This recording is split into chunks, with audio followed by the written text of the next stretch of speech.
And hello and welcome, pool fans from all over the world. We have two players here that are having a good time.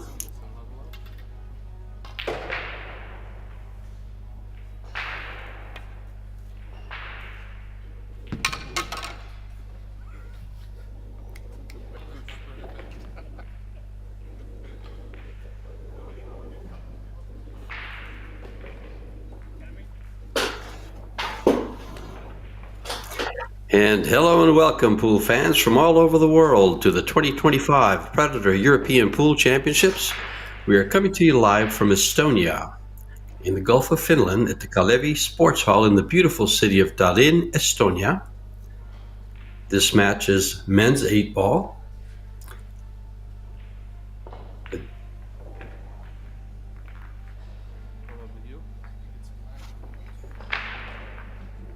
Not started yet. I'll go back. Yeah, I think it has started, George. They're measuring with the other cue balls to see who is closest to the rail.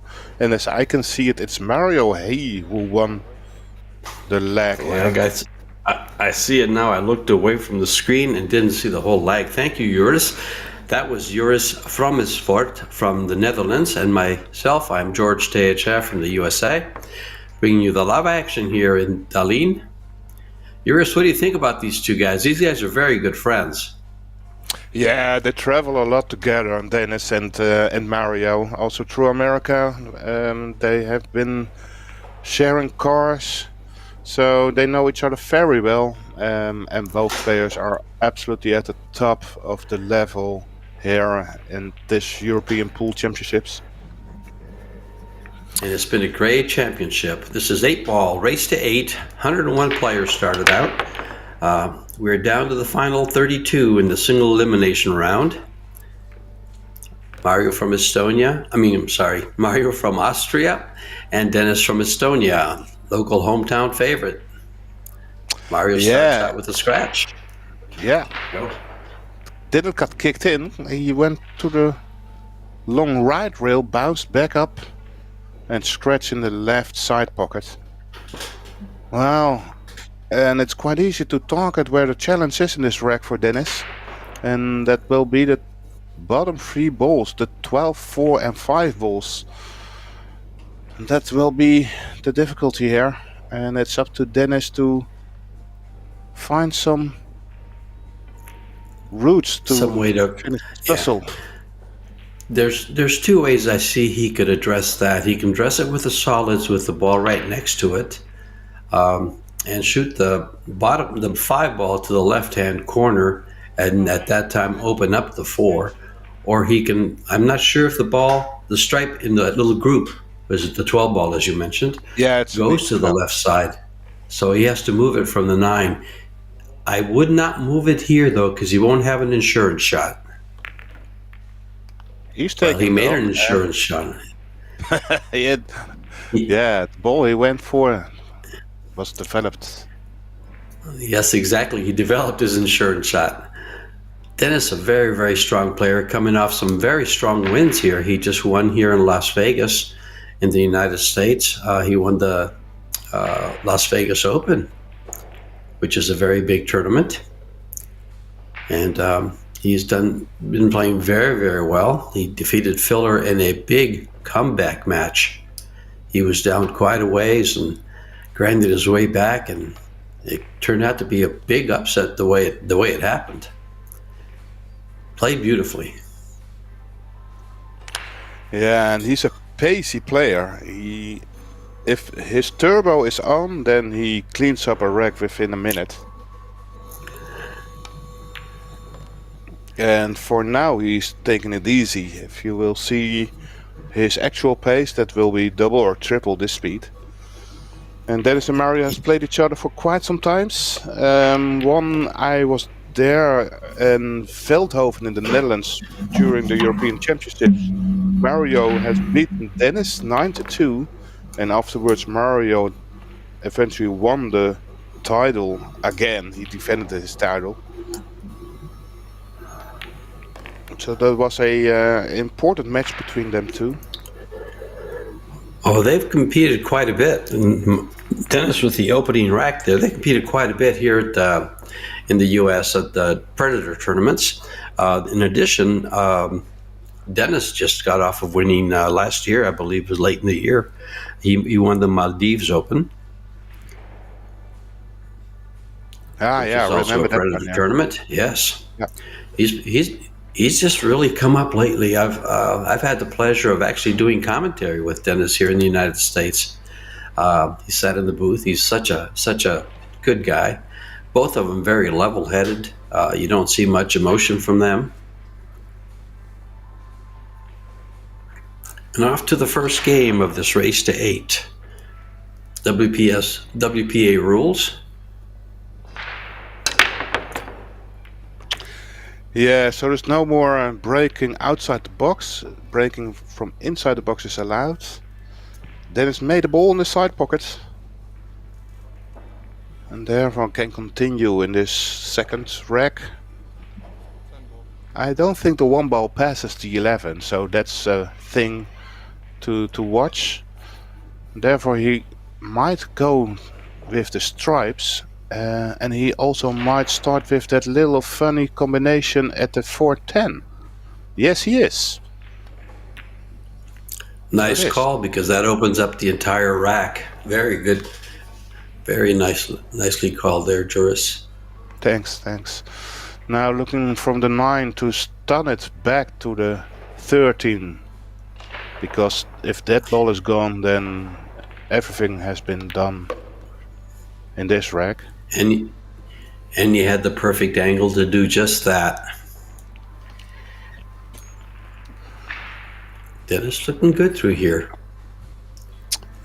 Yeah, probably draw this 2 rails out towards the free ball in the center. Leaves him a couple of choices. He'll have to end up, after running the balls at the top of the table, he'll have to end up where he is now for the 8 ball. Because I don't believe it goes by the 5. No, it does go by the 7. Yeah, it definitely goes by the 7. Nice shot. That's the Estonia flag, isn't it? It is a symbol from Estonia. He is local. He's been representing them for a long time. I remember the first time meeting Dennis, I didn't know where Estonia was. I didn't know Estonia was a country. And now I've seen a lot of it, and I mean, I've read up on it, and it is a beautiful country and a beautiful city in Tallinn. Great area, very picturesque. You've traveled there by yourself, George? No, I've never traveled there. I just opened up Google Maps, and I got a good look at everything there. Yeah, that's a digital route towards a country. You know, I have traveled to Austria, though, on 2 occasions with Predator over to Klagenfurt for their big tournaments there. Yeah, Klagenfurt, yeah. And Mario He's country. In fact, Mario helped me a couple of times with... I was getting some medication at the store, and he interpreted for me what it said. Nice. So I wasn't sure what I was getting, but game number 2 goes to Dennis. 2-0 over Mario He, and I don't believe Mario has left the table, except for the break. Yeah, only the break off with the scratch. And yes. It was a run out and a break and run by Dennis afterwards, so Mario is eager to get some nice table time here. Get a foot in the match. He'll want to make up for that break. The last one, he doesn't want to scratch. He wants control here. Breaking to play the 2 balls behind the head ball. If he's breaking from the center, he is. So look for the 14 and the 7 going to the side pockets.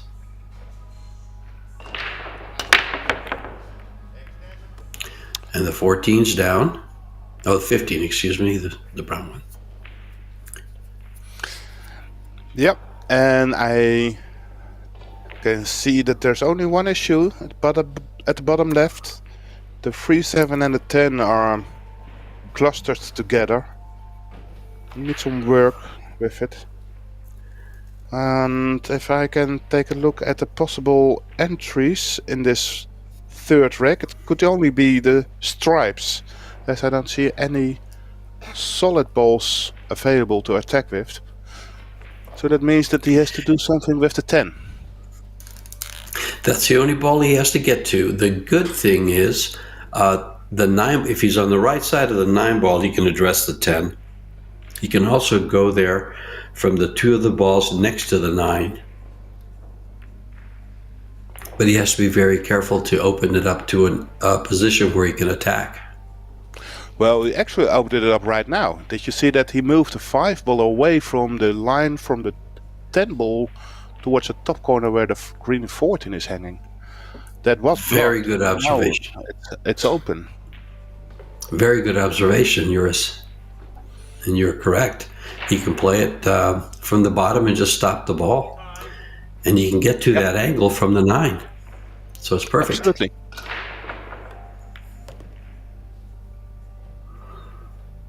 Doesn't want to overrun this and get behind. Oh, he overran just a little. I believe he was going for the 13 next. Yeah, he's got now the 9 looking ball at now. the 9 and throw it back to the 10. And go to the 12 and the 13. Use the 13 as the last ball. That's a routine. That's the beauty of this game. 8 ball. There are many outs, many routes, many road maps. And it's not always one route as the best. You know what's funny about 8 ball, Juris, as you just mentioned, is sometimes you create your roadmap with a lot of twists and turns, and sometimes it's just right in front of you. Yeah, absolutely.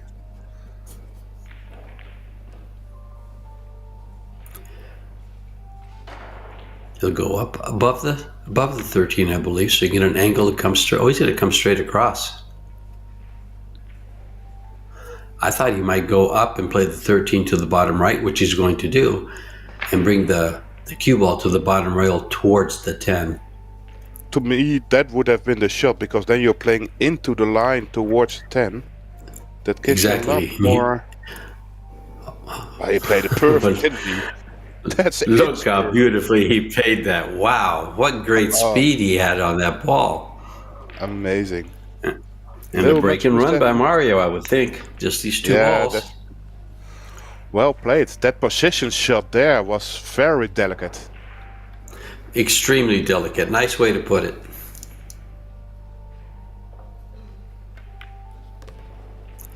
And a break and run. So we've had 2 break and runs so far, and a complete run clearance by Dennis. Each player has broken run. Dennis cleared off the table when Mario scratched for a 2-1. Let's take a look here. I don't know if you use Fargo a lot in Europe, but in Fargo, Dennis is an 801, Mario is an 813. Dennis is also ranked number 2 by the WPA, and Mario is ranked number 7 by the WPA. So it's a very tight match, and the numbers all lead to a very tight match. So we can already write down a hill match? It's possible that the break's going to make the difference. Mario scratches again, Dennis will take advantage, and vice versa, of course. Either player, any mistake will be addressed and punished, really, by the players. I would say it stays within 2 games. Within 2 games, okay, yeah. So Dennis is now actually up one mini break. As Mario, he scratched on the break. And up until now, we haven't seen any miss. No. Run and 2 break and runs. And the cue balls have been just perfect. Yeah. So he probably take on the 4 ball.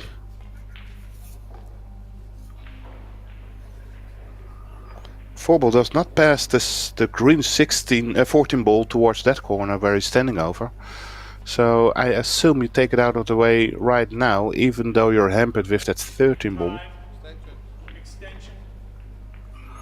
But I'd like to get it away anyway.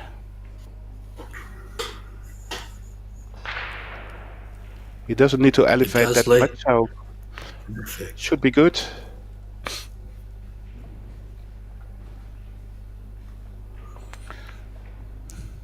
We'll continue with the 6 ball. This looks very good. He'll take the 6, probably the 7, then the 5 ball, and he's going to go to the 2 ball now. I was going to say he might leave that 2 ball for last to be in that position for the 8. I thought he would go from the 7 to the 5 to the 2. Instead, he's going to go a little different. Yeah. He's going to go probably different. 2-7-5. Mm-hmm. Although he's drawing this. No. So probably the 5 now. Stop shot. Now see if he draws. Will he stop it? Do you think? I think he might have to bring it back. Give him a pretty steep angle if he stops it. I think it's close enough to the pocket to. Very good. Yeah. Good call. I don't like these little steep. I don't like draining the cue ball, but this is perfect actually. Especially if he's tall, he can reach. Yeah.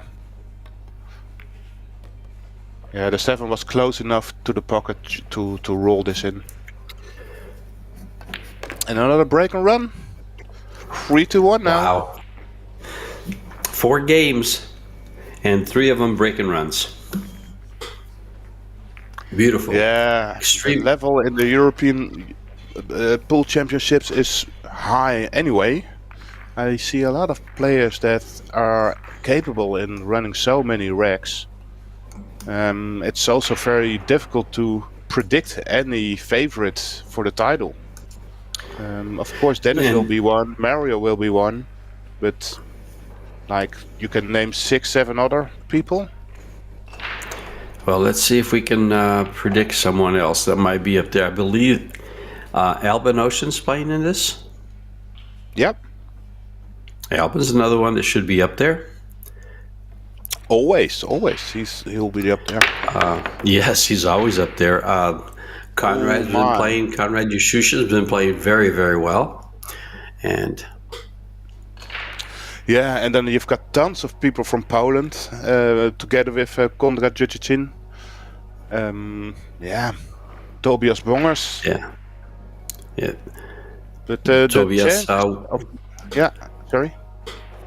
You know, Tobias won the 10 ball and played very, very well. We saw some exciting matches from him. There's just a ton of talent here in Estonia this month. But only the title chances for Mario in this 8 ball is getting lower and lower. Again, a scratch in the side on his break brings Mario back on the table with a decent chance now to go 4-1 up. And we're already at the single elimination rounds, so if he loses, he's out. Yes, there was 101, I believe it was, players that signed up for this. And here we are, final 32. 30 countries were represented in this tournament. I didn't even knew there's so many countries in Europe. Well, there are so many. 30 countries. Wow. In the women's play, there were in the 8 ball. There's excuse me. Let me see. What was it? There's 22 countries represented from the women. So you know they really come to this tournament. Oh, what a beautiful shot that was right there to open that up. Yeah, but the 11 is not far away enough towards the rail to open up the 8 ball. So the 8 ball is still. I think he's going to try to cheat the pocket. Oh, I thought he was going to try to cheat the pocket and move the 11 right there. Ah, okay. No, he might. But he kiss the 8 right now. Many options. Yeah, he has to just a little nibble, doesn't he, to put it to the rail and not have it come off the rail. Of course, he wants it off the rail so he can go. Yeah, or he can go forward and travel from the 5 back to the 10. Yeah, that's the target. And shots like this are easier to measure the speed because you have the 10 ball and the Yeah. rail to land on.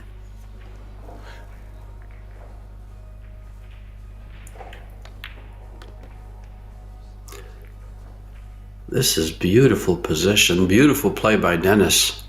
Absolutely, inch perfect. Pinpoint perfect, exactly. And another clearance with a run out by Dennis. Yeah, and you were right, George. That 10 ball really helps navigating your cue ball, as it's already visual for yourself. Like, okay, I gotta send it that way, and it really helped Dennis to find that inch perfect position. When you're playing position to tight areas like that, and you have a rail or a ball, you exactly what you just said. You visualize it so much better, and that also helps you if your speed's off a little bit. It helps you stop the ball. Yeah. So 5-1 lead now for Dennis. Quite comfortable. And to top that off, he also has the 6th rack to break off. Breaking just outside the center of the table. Little pop break. We're 5 games into this match, and the only problems have been He's break. He's scratched twice. Yeah, absolutely. Other than that, there's been 5 clearances. Yep. And, well, there's quite a big chance that it will go into a 6th one. Starting off with the 15, because stripes will be, I assume, the one to go for. And quite soon you will have to take care of that green 14 ball, because that opens up the 11 ball.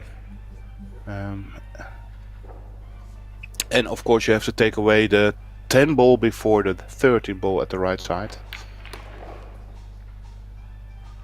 So the 10 will be going right now, and I expect him to draw it straight back towards that yellow 9 ball at the left, and to take away the 14 first.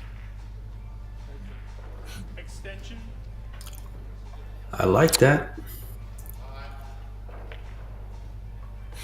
So probably take his 14. extension on his cue. Yep. I'm surprised he doesn't play with it full time, as tall as he is.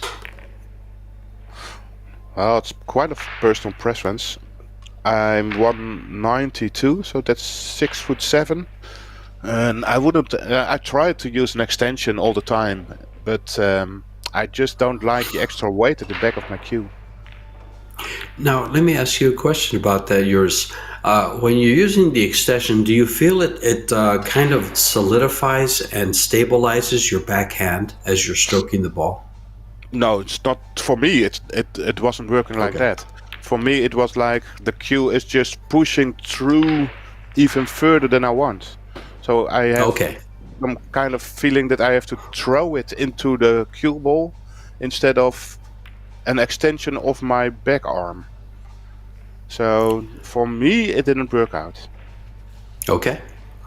Sounds good. I always ask people when they do use extensions how it feels, if it helps in any way to maybe stabilize or straighten out the stroke. But at the professional level, you've worked on your mechanics so much that you wouldn't need that. No, and of course it's always personal preference. I do know that Mario, he's playing with the Exceed cue, and he used to play with a 2-inch extender. I'm not quite sure if he's still doing that. Well, take a look at it next time he comes to the table. But Dennis has cleared another table. Dennis is playing perfect pool. Yeah. To me, he's on 100% accuracy at the moment. He is playing absolutely perfect pool. He has not missed a ball in 5 games that he's been at the table, and he's executed 3 shots. They were world-class shots where he opened up a ball, the position positional play. He's just done everything right. Now Mario's had problems with this shot right here. 2 scratches on the break already. Let's see how the 7th rack works for Mario here. Try again. Wow. Well, so much for that 2-game difference we were going to see towards the end, but he can come back. But Dennis isn't making a mistake. I sing yet, but no, that's right.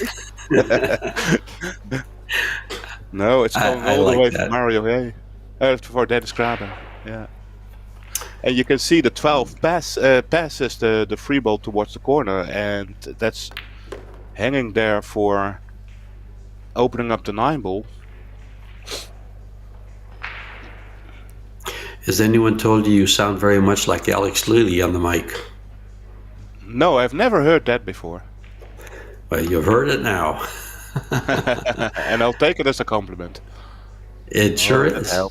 Alex is a very good commentator, a great player. I met him when he was like, I think he was like 20, in his 20s. He came to Arizona and stayed here for a little bit. He toured the Southwest with a good friend of mine. And I actually had the opportunity to play him a little bit. Yeah, he's a massive player, isn't it? Yes, he is. And he fell in love with one pocket here. yeah, he's still playing that in The Hague here in the Netherlands, quite a lot. And if there's one in the Netherlands who is a real pool addict, then it's most probably Alex Lely. So, issues here. Now, I'll tell you that it's quite easy to tell that the 7 is in the way for these last 2 balls. So he has to draw these 2 rails out.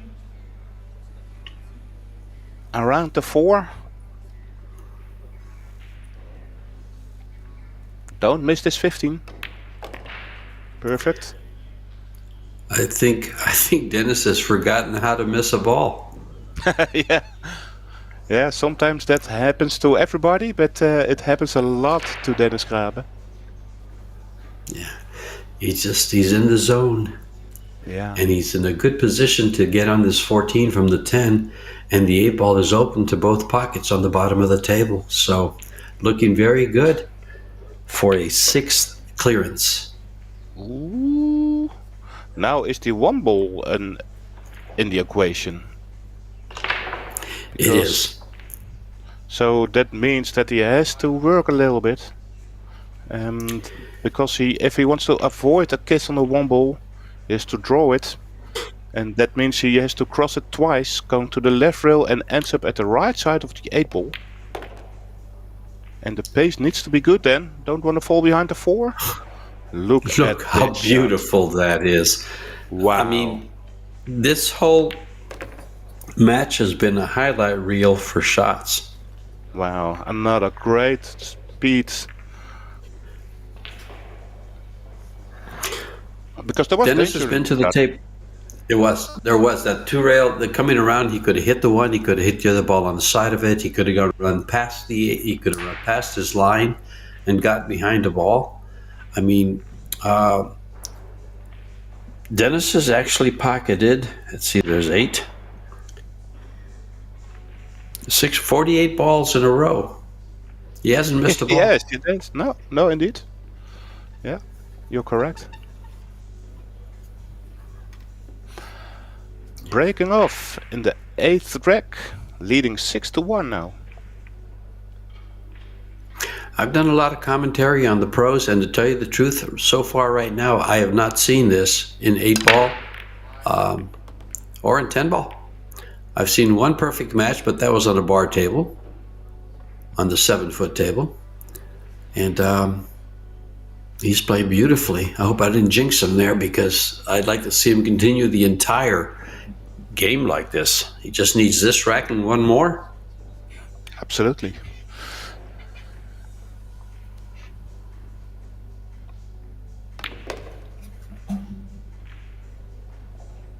And to be honest, I've commented on his match at, I think it was 10 ball. Yeah, it was 10 ball. And the speed he was playing in that match was incredibly high. It was very, how do you say that? Impressing. High level? Impressive. Yeah, absolutely Impressive? high level, but yeah, if you watch that, then you had to talk like a rapper. That quick he finished a rack, but it was by times also sloppy. And he's now playing with a lot lower pace. But of course, there's nothing to say anything about sloppy because he hasn't missed a ball. Well, 10 ball is a rotation game. This game is more a pattern game. And he lets the balls provide his pattern. Watch how he'll clear the top 3 balls when he gets to them. Watch how he'll clear them out here. I thought he's going to have to go up there now, isn't he? I think he can stunt towards the 6 in between the 8. Go in between the... in between perfect. the 14 and the 8. He lets use the the balls end drill dictate his pattern. Yeah. Use the end drill, go back up.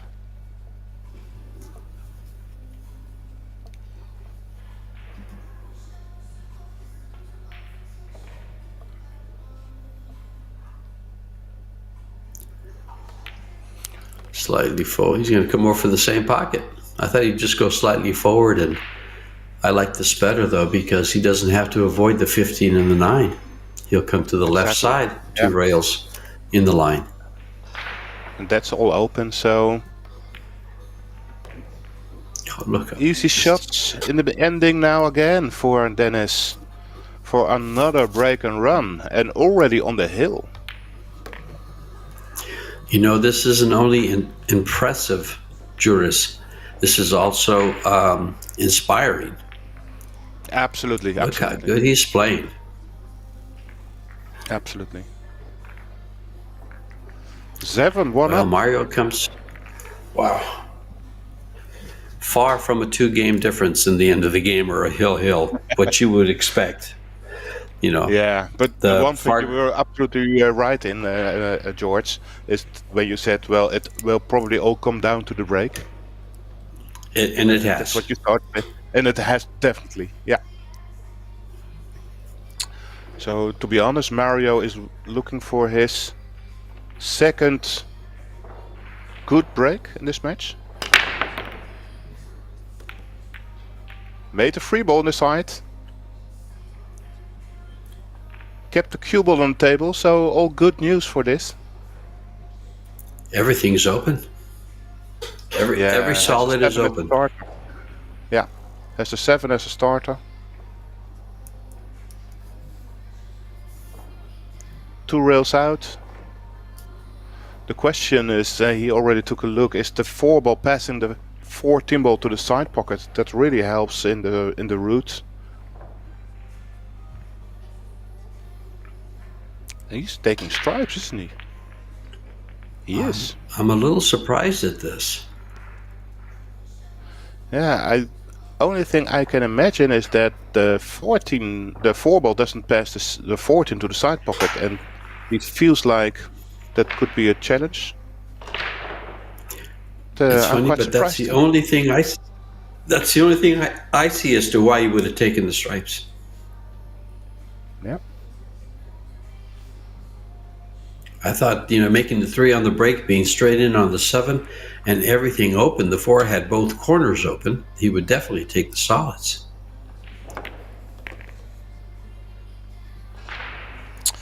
Well, there are many routes, of course, so with stripes there is some routes too. In the meantime, I've watched the cue and seen that he is no longer playing with a extension on his cue. But I do feel like he has an amazing looking cue.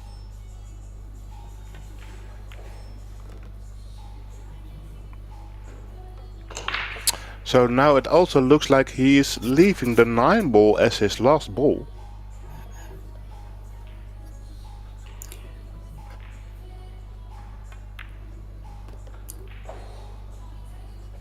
Definitely, isn't especially from here. Yeah, absolutely. which isn't textbook, you say? Go ahead. Yeah, textbook-wise, you wouldn't leave your last ball that far away from the 8-ball. But sometimes the routes are not as easy. Like for now again, he didn't leave himself the right angle on this 9-ball. No, he's going to have to run the... Yeah, go ahead. Go. He's going to have to run the cue ball around to get to the 8-ball now. Usually the key ball that you leave for the 8 is one next to it. For instance, the 6-ball, you shoot that with, try to get straight in on the 6 and shoot it. The 6 or the 2 would be a good, just about everything. Every solid would be a good key ball for the 8 right there. See the 1, the 5, the 4, excuse me. But he has to run around now. I can see him drawing to the side rail and over. Yeah, I think he's topping it towards the 7. He's top. Mm-hmm. Yeah, great move. Great shot. But there was danger there not to flick the 7. And this is all because of the route. But in the end, he made it. And got a second and a break on the board. And 2 break-and runs for him. And he's also scratched twice, and that's been the difference. Both players, excluding the break, have not missed the ball. No. We are sponsored, folks, while Dennis racks these balls here. We are sponsored by the Predator Group, Iwan Simonis Billiard Cloth, Aramith Billiard Balls, Longoni Cues, Kamui Brand, Hansavest, Folger, and DATEL. Go to PredatorCues.com and you'll get to see this beautiful Predator arc table, a 3-piece slate with a K55 cushions. And all the players are in love with the new table here. Yeah, I kind of like it too. You know, there are 4. It's very sleek looking. Yeah, I like it. 15 ball in the side, 14 in the corner, 10 in the corner, 3 ball not in the corner. That is quite interesting. That 3 ball, if that stays there, and that makes you have to choose the solids. Solids. It ruined the party for Dennis because there's only 3 stripes to shoot. Now, I'm going to make the combination 5-3. I think so. That'll open it up, and you'll play the... Does a 7 go by the 13? If it does, it's very easy. Yeah, I think so. It goes to the other corner, though. He's fine. He's... Yeah, there it is. Now, the 5 ball is blocking the 6. So... he needs to work with that. Could take a little bit more distance, for example, close to the side pocket at the right side. Then you for sure have a shot on this 5 ball. Because the last thing is, you want to snooker yourself at the moment. Well done. So stop shot on the 5. And then from the 4 to the 6. Yeah. Perfect. Just the right angle. And go forward with some left side English. Spin it off. Probably go around the 8 to shoot the 8 in the same pocket. And to me, George, he played a perfect match then. Well, all I see is every break and run, every time he broke the balls, and every time Mario broke the balls and scratch, he ran out. He has yet to miss a ball, and he has been in perfect position 99.9% of the shots. Absolutely. And making Beautiful this match. 8 ball, amazing play. Congratulations, Dennis. Mario, he is out of this European Pool Championships for the 8-ball edition. I want to thank you, viewers, for watching this game, and I want to thank you, George Tejechua. How do you pronounce it? It's Tejechea. Teacher. Theachea. George Theachea. Thank you Teacher. very much. Thank you, George. My name is Joris van Amersfoort. And, well, we'll continue quite soon with the next match.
considered by someone like a game.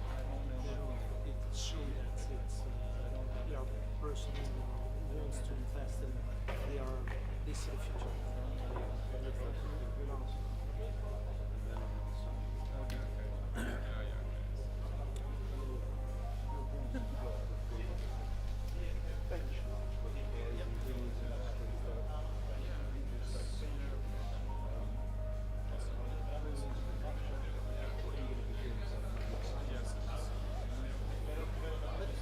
It's well to push the ground forward into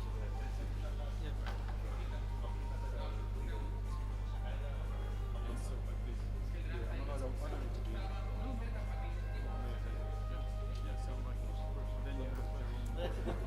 what's our goal for the future? Speed in there and that there. That's what he does.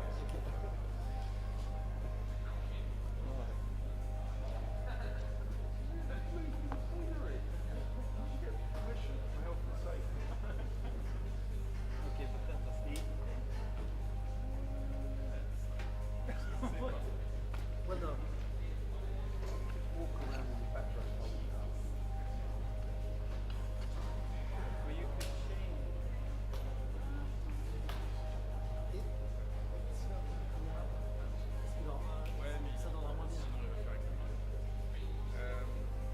That one would have been. Yeah, it's too cheap.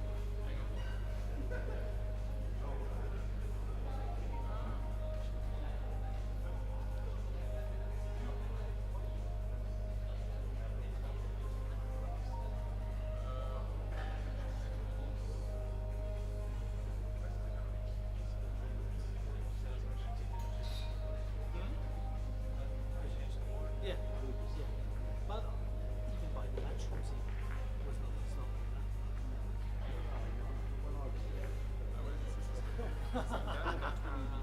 no, but I talk about not about tables, but about lights, about visual around the arena, and was not some nonsense. No, Like at 2 points. yeah, Like that. no.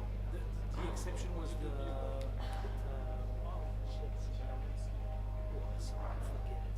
Your phone is 100. No, not English Open, not UK Open, but I think it's Moscow in the UK. I was in Arena with 1,000 people, something like that. It's impressive. That's true. We'll organize, but it's the even of the even by for Maciol. Means it's not standard. No, it's not. Well, the dream is that, but it's different. When it's USA, it's the same result. Same result. It doesn't matter. People go. Yeah, it's a real ball. They organize that. They do a lot of a big place for the fun, for the fancy guys, for drinking beers. It becomes like.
And hello and welcome everyone to the 2025 Predator European Pool Championships. We are at the Khalif Sports Hall in the beautiful city of Tallinn, Estonia. The match is 8-ball, race to 8. 101 players signed up, and we are down to the final 16 elimination round, single elimination round. Albin Ouschan from Austria and Daniel Maciol from Poland, two great champions at the top of their games. And this is George Teachea with Eric Hordofson, a great player and friend from Canada. Eric, what a match. Yeah, good to be with you guys. Looking forward to this one. Two of the real cream of the crop players in the field this year. Unfortunately, they have to meet so early in the final 16. But the loser will be going home, and looking forward to a good one. Look for lots of offense in this one, lots of break and run power. And here comes Ouschan from the middle. What power we saw in my last match with a perfect performance from the Estonian Dennis Grabe. And now we'll see a big performance here from these two. Albin is undefeated so far in this tournament. He has had 4 matches. He defeated Saki Kanatlar from Turkey, Kostas Georgiou from Cyprus, Daniel Lang from Slovakia, and Andreja Glasovic from Serbia. So he's had 4 matches under his belt. Daniel Maciol, on the other hand, lost his first match and won 4 more after that, and is still here in the final 16, breaking off.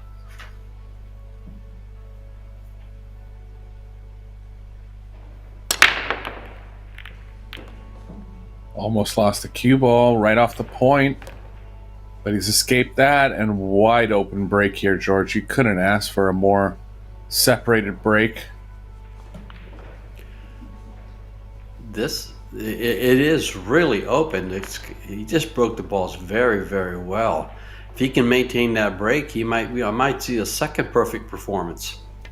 Yeah, I'd predict 50% break and run percentage, maybe even bordering on closer to 60 to 75% from both these players. And if they keep getting racks like this, Go ahead. Yeah. No, go ahead. No, go. I was just gonna say, if they keep getting breaks like this, I mean, we're gonna look for see a bunch of offensive play in this match. Well, he worked out through this game with a perfect break and run, and in no time whatsoever. It's alternate break format, so they'll be able to defend themselves. In the performance I just witnessed, I'm still reeling from that. Dennis Grabe did not miss a ball. He won his match against Mario He 8-2. Mario He scratched on the break twice and broke once. Dennis never missed the ball. Broke and run all his racks and Mario's open tables. 1,000 player overall performance. Good for him. Best I've ever seen. Here comes Maciol. Similar attack spot to Albin.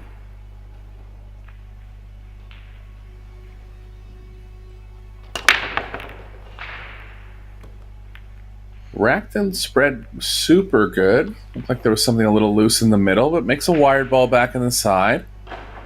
Because the middle of the rack was a little more jammed up, it remained that way, so he has a bit of a problem with the 5-8-13. The 13 actually passes in the bottom right, so he is okay. 8's going to have to be managed a little bit if he plays stripes. I believe he will, because the 5 is too covered.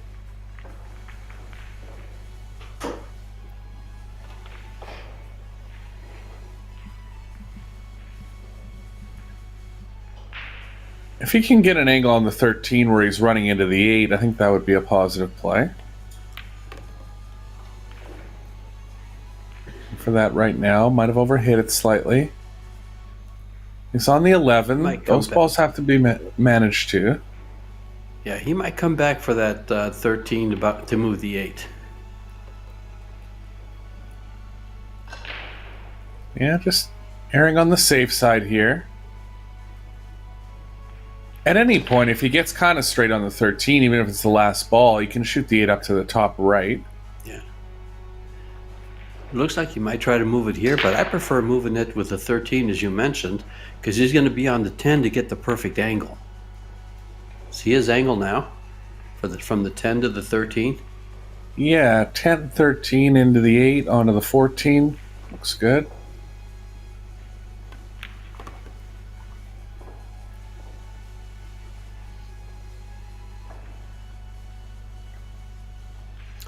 Ideally would want to push the 8 a little closer to the rail. Yeah. Just don't really want to get the 8 in line with the position area for the 9. So I think kind of trying to favor it, push it over closer to the long rail here.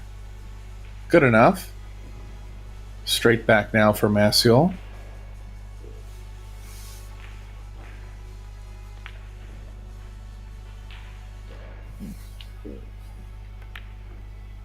These two putting each other on notice that it's going to be a tough match. You better hold your break. Yeah, 2 for 2 in the break and run department so far. Maciol's really come on well in the international scene in the last year, having some quarterfinal finishes in matchroom events, most notably winning the Qatar World 10 Ball Open, 100,000 first prize in that one. So he's tasted the upper echelons of the game and looking to stay there. And WPA, he's ranked to 6th in the WPA. Albin is ranked 15th. So these guys are high on the charts. And both doing very, very well in this tournament. Maciol made the final 16 in the 10 ball here in Estonia this past week. We've been here 7 days now, so he's had plenty of play on this table here. Yeah, part of the Predator strong. tables. Go ahead. Yeah. Playing just very, very well these Predator arc tables. Albin to break in game number 3. Exact same spot on the table. Albin almost lost the cue ball on the first break. Going with a raise close bridge.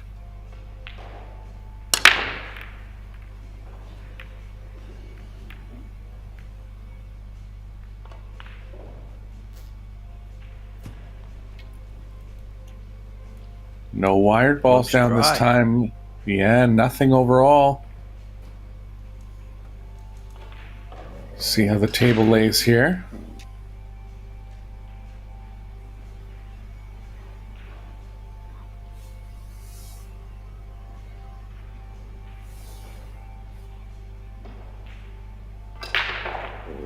Reasonably open, just have to get another angle to really see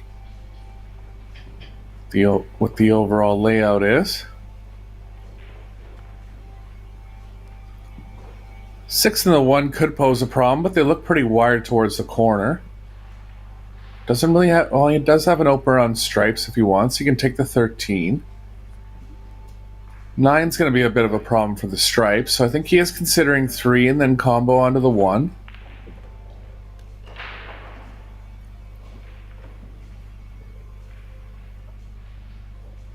He's got to be careful not to move that 10 ball.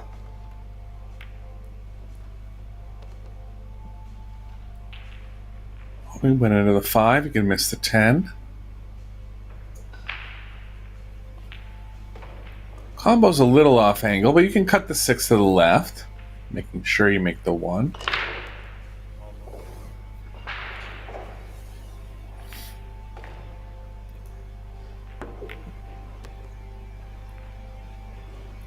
Nicely played. 2 ball's going to be the toughest solid left for Maciol.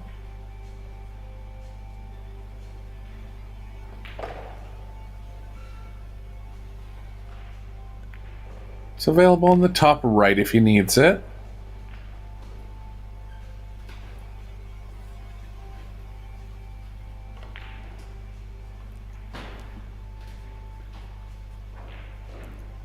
I think 3-4-7-2 will work here. Maciol's going to have to shoot the 2 in one of the longer pockets. And he's looking at, not sure what he's looking at there because believe the 13's covering most of the pocket.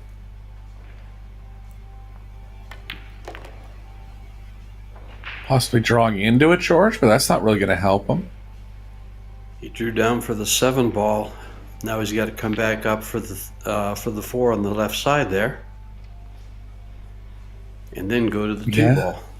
Yeah, he's going to want to be drawing straight back here, which I believe he is. It takes him into the 2 balls. The angle looks like it's going to go right into the balls. Or maybe not. Not from this angle. Not from this camera angle. Oh, he was too straight. So long pocketing here for Maciol. Expect him to get it, but still every ball at the utmost importance here with this offensive match that we likely will have going. Got it. Nicely played. Can hold up the left side of the table now.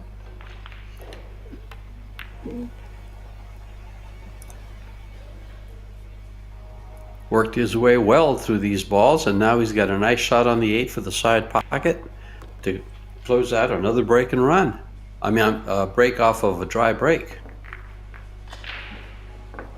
Yeah, so all offense so far.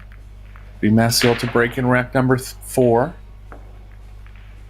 You're looking to lengthen out his lead here. The dry break for Albin costing him a game. We are sponsored by the Predator Group, Iwan Simonis Billiard Cloth, Aramith Billiard Balls, Langoni Cues, Kamui Brand, Ansavest, Folger, and DATEL. In the beautiful city of Tallinn, Estonia. Meanwhile, Eric is enjoying his home office, bringing to you remote commentary from Canada, and I'm in Arizona. Yeah, going to be playing in a tournament this weekend, a bar table 8-ball tournament, so I'll be off for the next 2 days.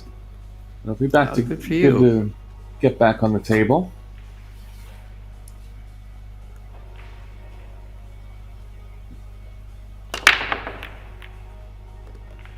There goes the 11 to the side.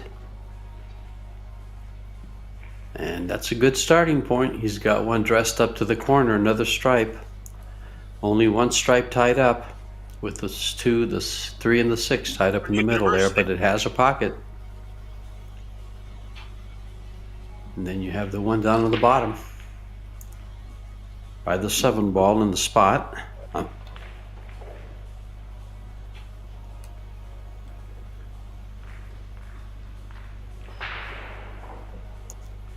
Looks like he wants to go for the 1 ball first to open up the stripes. I mean the solids.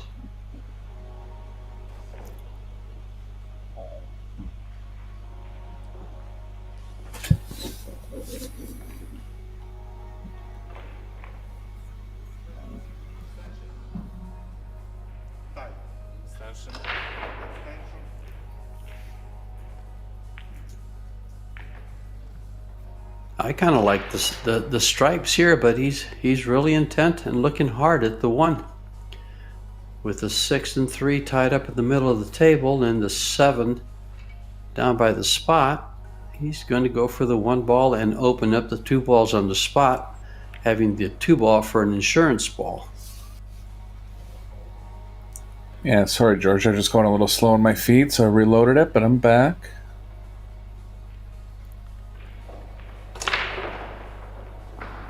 Three and the 6 look like they both pass into the left middle.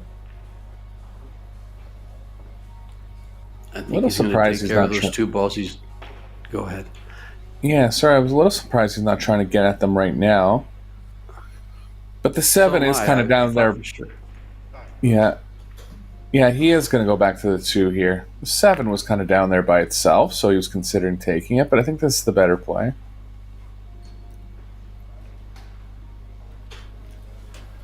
Gonna have to get back on the 4 properly now.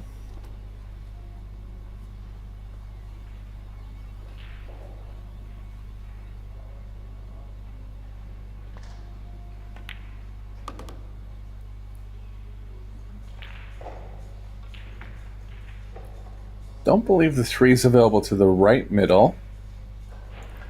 Looks like he'll have to come across here, right to about where he's pointing. He's got the perfect angle for that. A decent amount of room available up the right side of the table, so any kind of angle going to the left off the cue ball will play well here.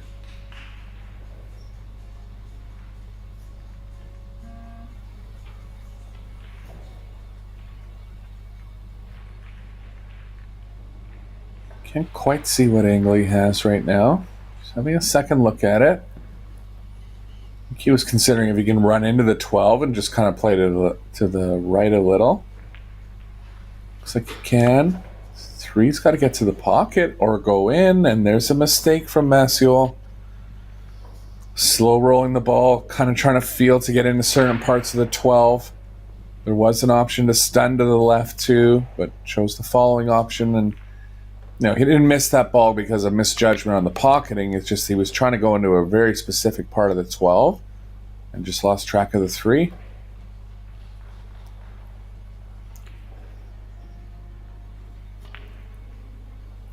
Albin looks like he'll have to work his way over to the left side on the other side of this 10 ball and 12 ball.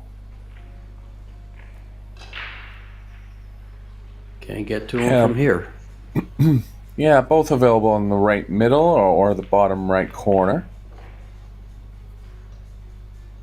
Does the 8 pass the 3? If it doesn't, it's available in both pockets along the left long rail.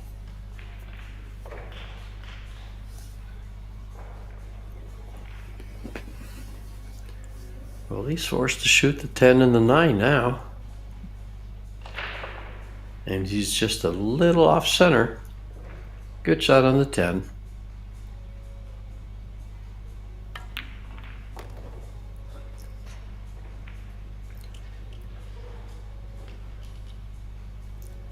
Now he's going to be coming down table, looks like, from the last camera angle that I saw.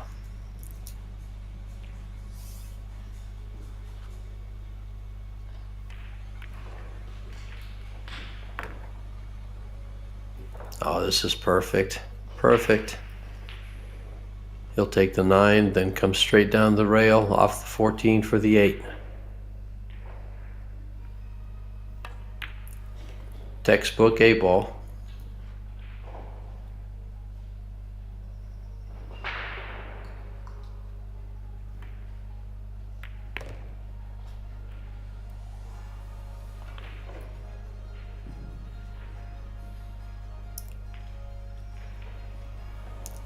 Looked a little tentative on that backstroke, didn't he, Eric?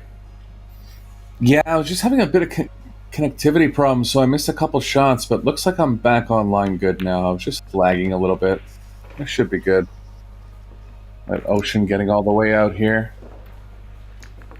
Big miss on that 3 ball by Maciol. Cost him that game. They're tied at 2 and back on break. With Albin breaking this rack, it will just negate his dry break that cost him.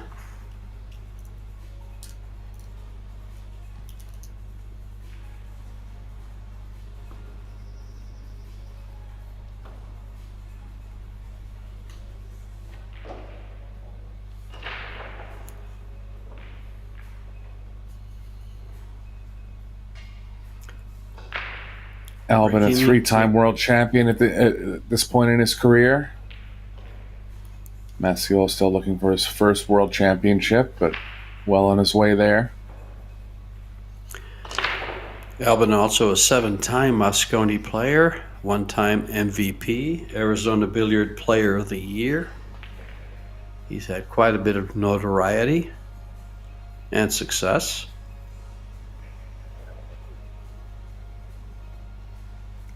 Puts together a fabulous tournament in Klagenfurt. Him and Jasmine both host the Predator. They've hosted the Predator World 10 Ball and events there, the team championships, and they do a great job helping out with setting everything up there in Klagenfurt. They are just stars in that country. Another wide open break here for Albin. Imagine if you could break the balls that good, George. Maybe even you would run 3 and 5 That's packs. 2 of them for him. Yeah. I'd probably still have a problem. I'm sure you wouldn't, but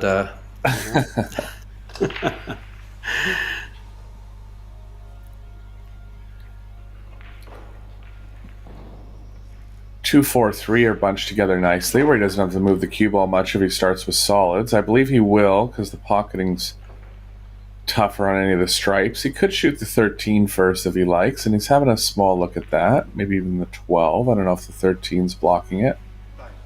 yeah. I think because of the 8 ball, he may take the stripes. It only Yeah, has it's one, not a... two. Go ahead. No, sorry. I was just going to say it's not available on the bottom left, but it is available on the bottom right. But you're right. He did take the 13 because of that reason. The 8 ball will just be more freely accessed with the stripe play.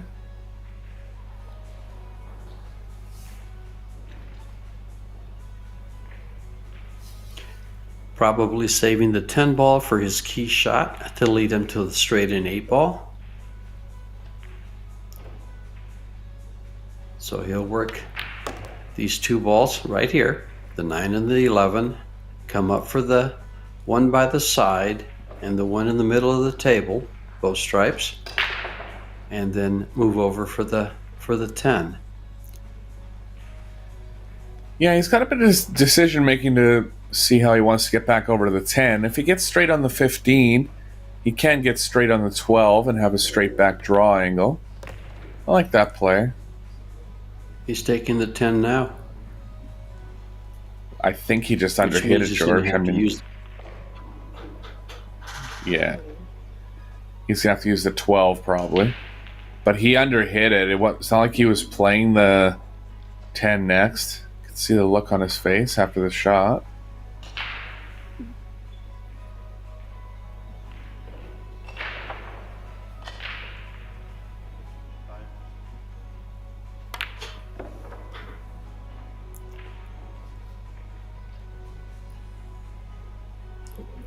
Now he's going to have to run the cue ball for position on the 15. Is that ball by the side pocket up a little high to cut? We'll have to get a better camera angle. No, it's okay. He'll stay with us and come in line for the ball in the middle of the table, the stripe there. And there he is. Perfect position to close out the game.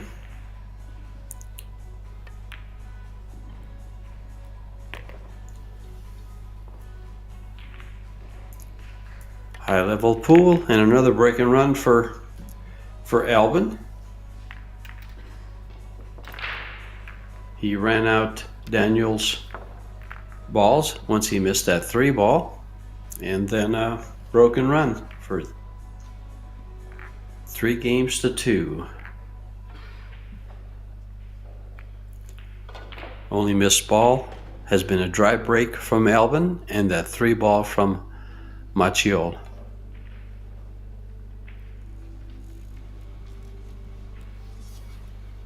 Looks like I finally got a faster feed here, George. Sorry, I was just lagging a little bit, and I could tell by the way you were talking I was behind on the shots, but I'm looking good now.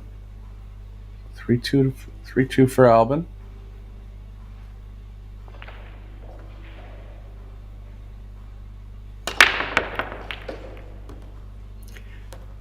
Three ball to the side pocket, a stripe to the corner. Here comes the 6, straight in on the 4 ball.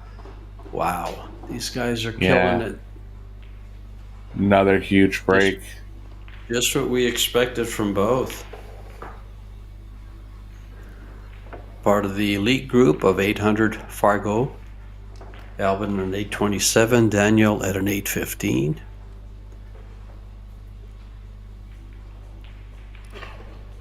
As I mentioned, I believe in my opening statement, they're 2 great players at the top of their game.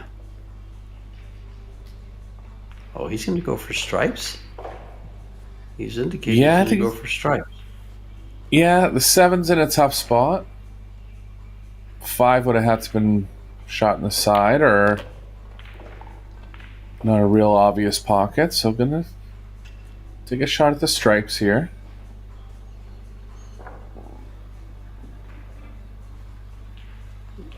It's only left the 11, really, maybe the 13. Bit of a tester.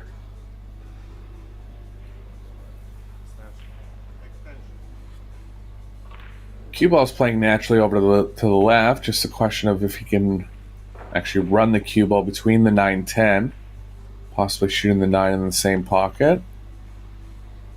If he can't, he'll draw softly to make the angle a little wider.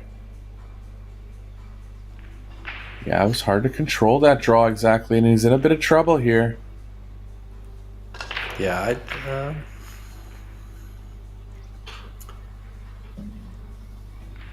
I think he's just thick enough to go to the 13. I just wonder if he was yeah, trying to get the 9 ball for the same pocket. I think he was. It's just tough to judge the exact amount of draw over that distance. Looks Well, like he's still thick enough on the missed. 13 here. He's missed again on this 13 ball. And wide open is Albin Ouschan. Yeah, so a couple mistakes from Maciol in his last 2 attempts at the table. He might come up for the 7 now after this 2 ball. Come straight up table and play it in the side.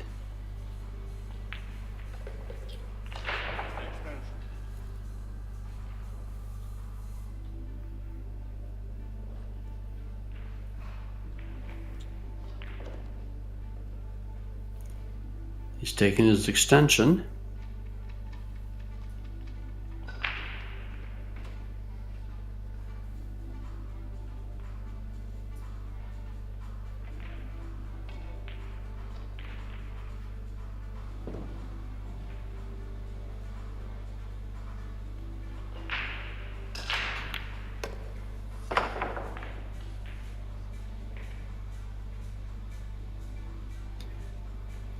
Got on the 7. Yeah, nice shot there. He's okay now to come back onto the 4 next. Little too much angle drawing to the left, but he can avoid the 9 if he wants.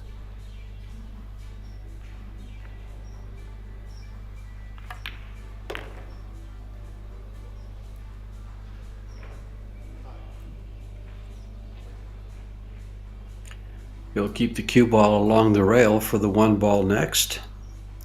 And come up for the 5 and then the 8 ball to the side pocket. Yeah, not quite sure if the 5 passes the 1, so it looks like it's going to go 1.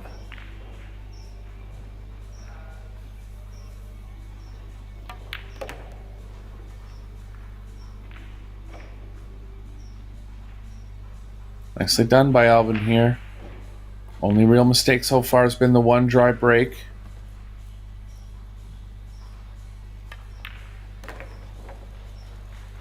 He'll be back to breaking in rack number 7. Seen his prowess on the break. Couple breaks where no balls were within a foot of each other. And just a definite sign of someone that's hitting the break well. 4-2 and breaking the balls, Albin Ouschan.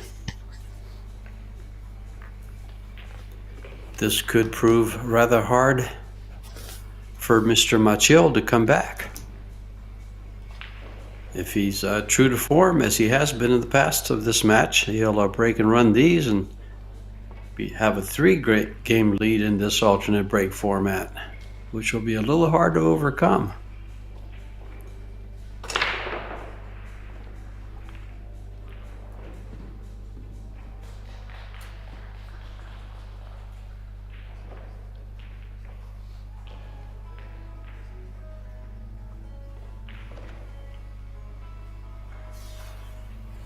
Nice shot of The the Predator. Predator arc table. Big break here, Eric. Yeah, looking to go 3 games ahead. He's hit the break well so far. Look for another big one here.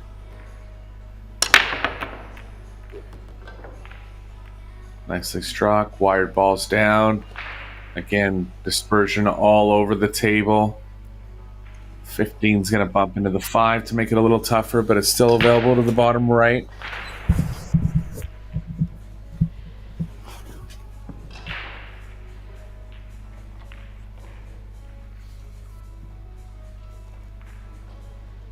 He Ideally, I would definitely like to, likes these solids here. Go on, Eric. I would too. Yeah, he's going to try to get straight on the 2 at some point in the rack. The 7 can lead to straight in on the 2. Just be a question of getting straight in on the 7 at that point.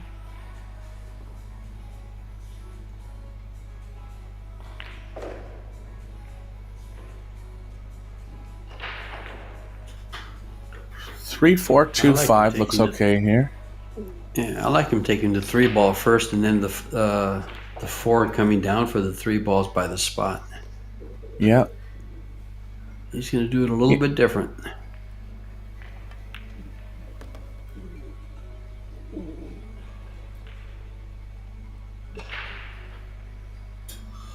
Reverse order than what I was thinking. Yeah, I think he was just worried about getting straight enough on the 4 that he could actually move up table. So he knew he would have. Yeah. Oh, this is close. Yeah, he's okay. Gonna have to come back with good speed towards the 5 here. Oh.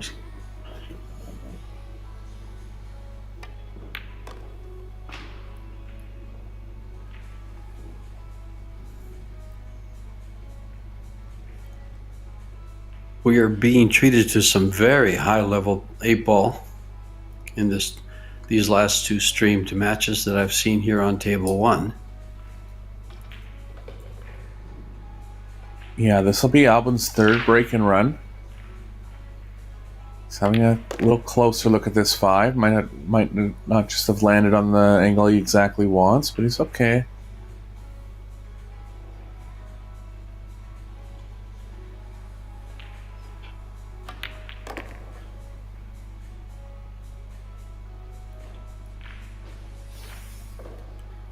This 8-ball for 3 break and runs and 2 table clearances off of his opponent's dry break. Oh, I'm sorry, 2 misses. He missed a 3 ball, then he missed another ball on the next game. So 2 misses by Maciol has cost him 2 games. Albin playing perfect, except for the dry break.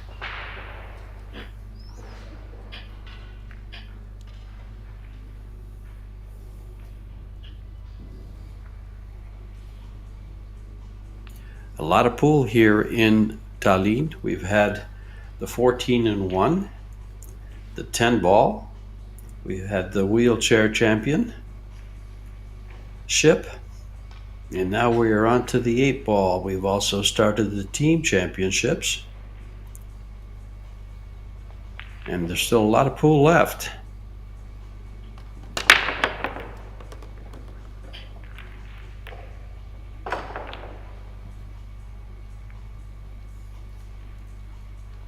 Beautiful hit by Maciol, picture perfect. This is the Predator Arc table with 4 1/4 inch pockets on the corners and 5 inch pockets on the side. A 3-piece slate with K55 speed cushions. So, very sleek, attractive looking table with great dimensions on the pockets and great speed rails. Looks like he's going to open with the 4 here.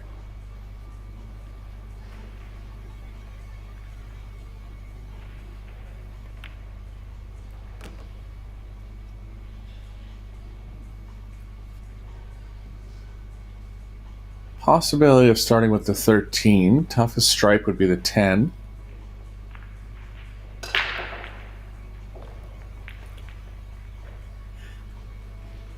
A good view of a very short take back there on his stroke for that soft shot.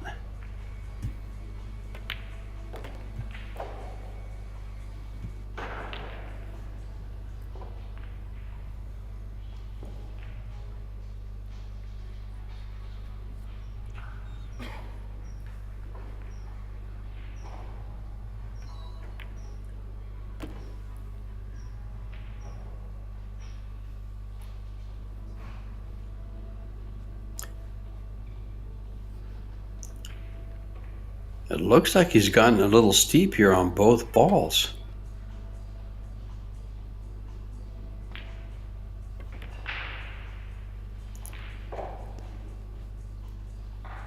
He put that one down. 8 ball to the same pocket after this 9.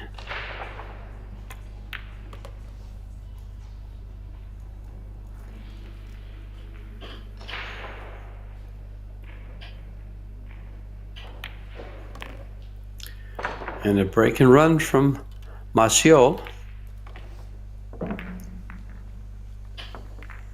Trailing 5-3. Albin to break.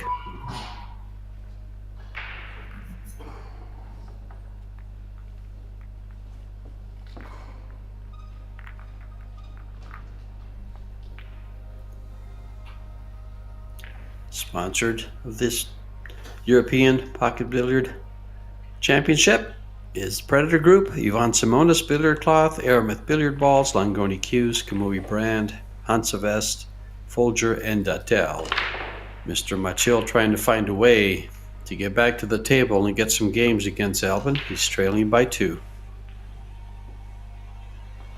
Yeah, Albin's been really strong on the break. See if we can come up with another one here.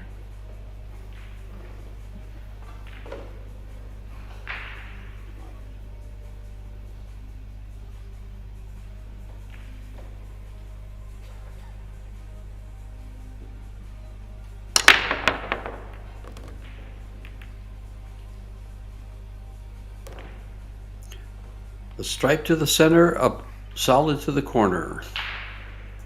Wide open table again. He's breaking the balls real well. I'm going to take pictures of this. No kidding. I mean, That's it's been 3 or 4. Yeah, it's been 3 or 4 layouts where it's just balls spread evenly throughout the whole table. Exactly what you want in 8 ball.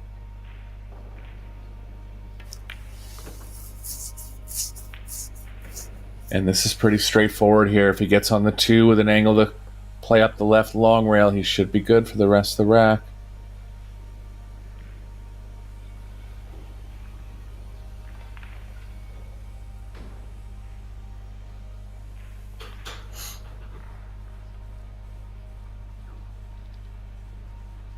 Just making sure he can hold enough for the 2 here.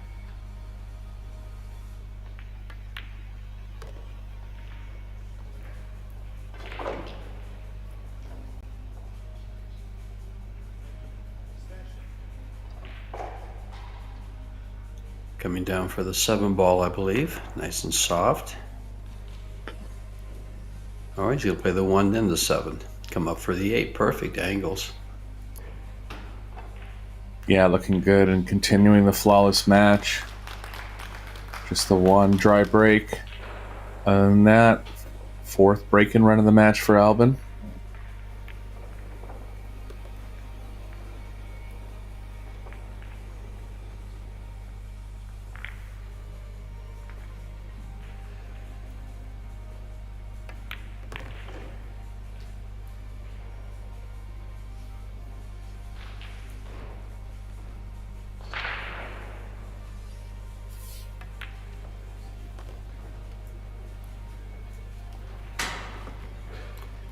And 6-3 it is. Maciol to break now, try to make up a game.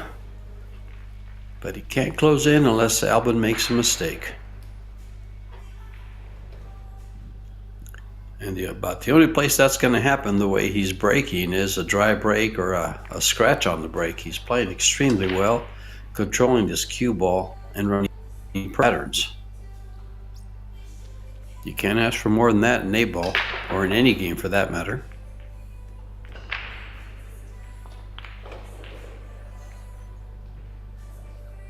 Maciol to break off here from the middle, playing the 2 balls behind the head ball to the side pockets.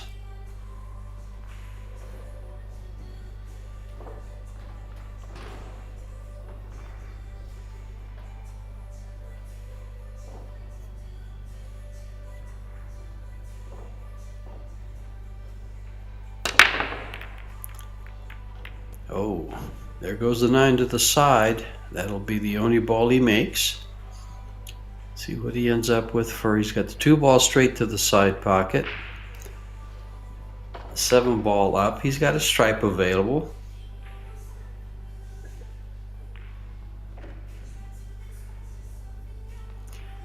Got a little cluster of balls there by the spot.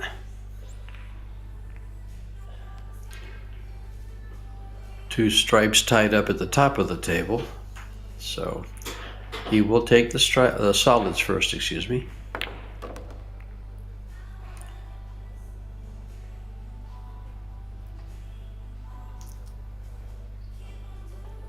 He'll have to play the 1 next, tracking the cue ball up towards the 8 for the 7 in the side, or the 5 in the corner, or the other 4 ball in the other corner. He's perfect for all 3. 6 ball's a bit of a problem. He can address it from the angle of the window where he's pointing now, actually. So he's looking for his problem ball and how to get to it fast.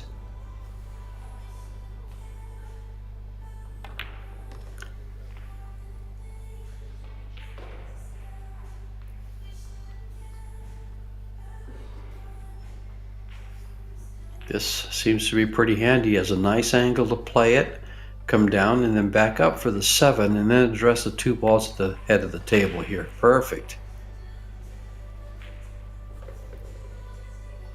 A ball has easy access to the side pocket.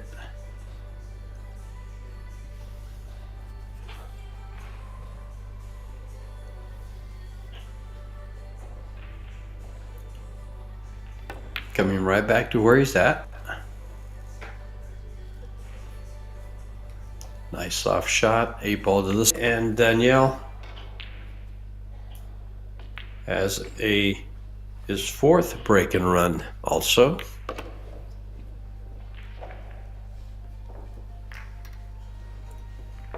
I'm sorry, his 3rd break and run. He ran out a rack off of Albin's dry break.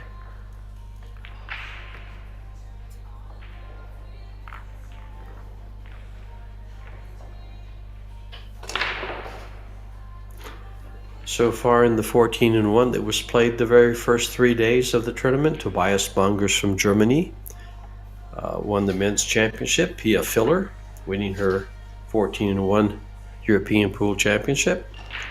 And in the 10 ball, Konrad Yashushin won the 10 ball championship for the men, and Alara Gafari, a 20-year-old from Turkish Cyprus, won the women's. Albin the break, leading 6-4 in the race to 8.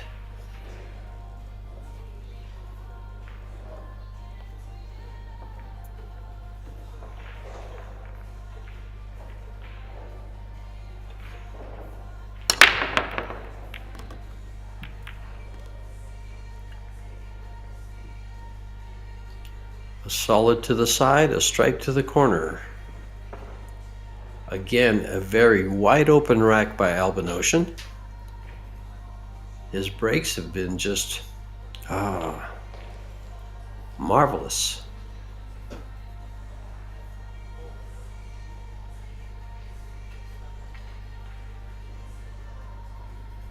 If he chooses stripes, he's got a straight in 15 ball, a tester of a 13 ball.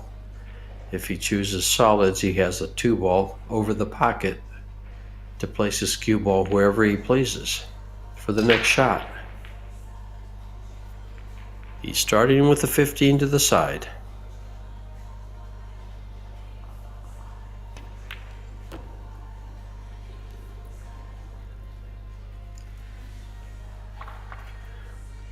The layout looks very promising for another run out by Albin.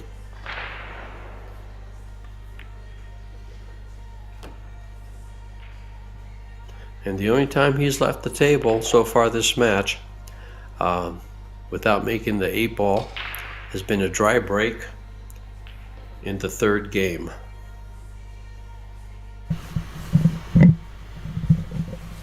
Just gonna try again here, George. Apologize for the ins and outs to all the fans. Just having a little connectivity problem. But we're on the 10 here, correct, George? Yes. He's got the 10. He'll probably come straight back or up for the 14 or the 9. It's the only 2 balls left on the table, of course, but he's going to have to come across the 6 ball. The position is tight for the 14. If he doesn't get it, he'll have the 9. And he didn't. He'll have to do it again.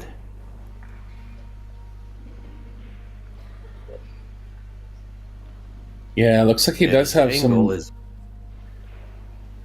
Going to the long rail a little, I think, George, which is okay. Yeah. He wants to come all the way back to about where the 8 ball is to make sure he gets it this time.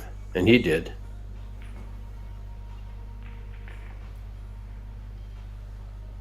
So another break and run for Albin, and he's looking strong here. Going to have a 3-game lead. And minimum 2 breaks more to get over the finish line. Great match so far. Albin is 1 break away from winning this match. Mr. Maciol has a lot of work cut out for him and needs Albin to come up dry.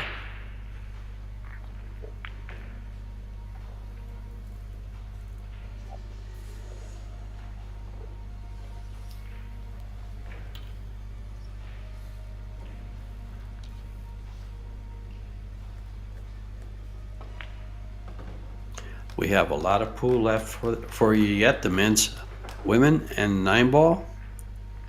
9 ball, the 6th through the 8th. Men's and women's 9 ball, the 6th through the 8th. Sorry.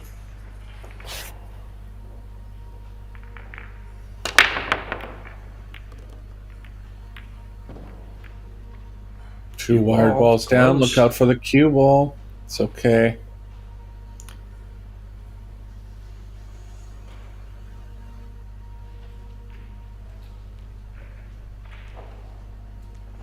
Coming along, having a great year.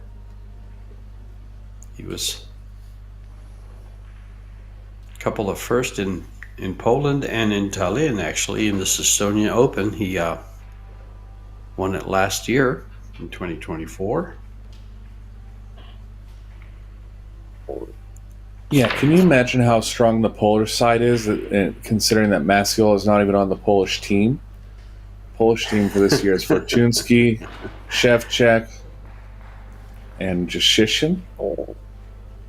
But what a strong country Poland has turned out to be in the last 5 years. Exactly, Eric, and Stinoki is nothing to sneeze at either. He's quite the player. Maybe not the results that these other players you mentioned have had, but only reason for that probably is because he has to play them in the same tournaments. That's right. Yeah, finishing runner-up in the straight pool division this year.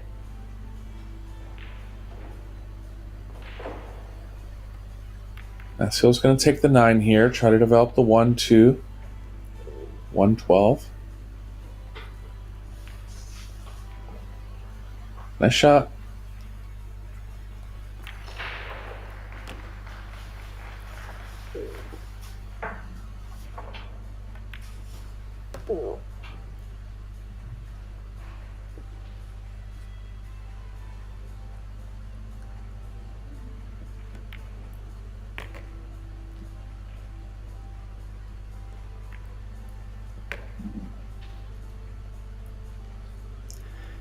Quick work of the last 4 balls, and we'll see if Albin can close out the match with another break and run as he has in the past.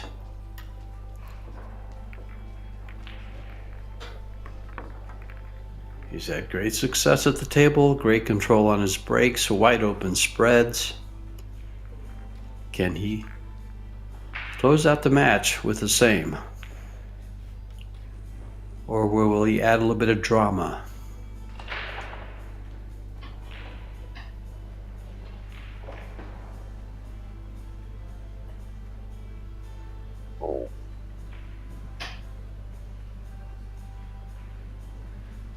Taking a close look at the rack here.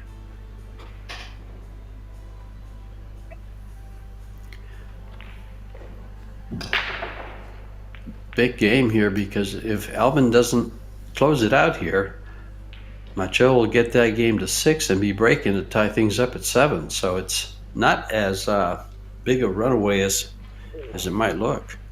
Yeah, the pressure will be mounting. You'll want to finish it off here.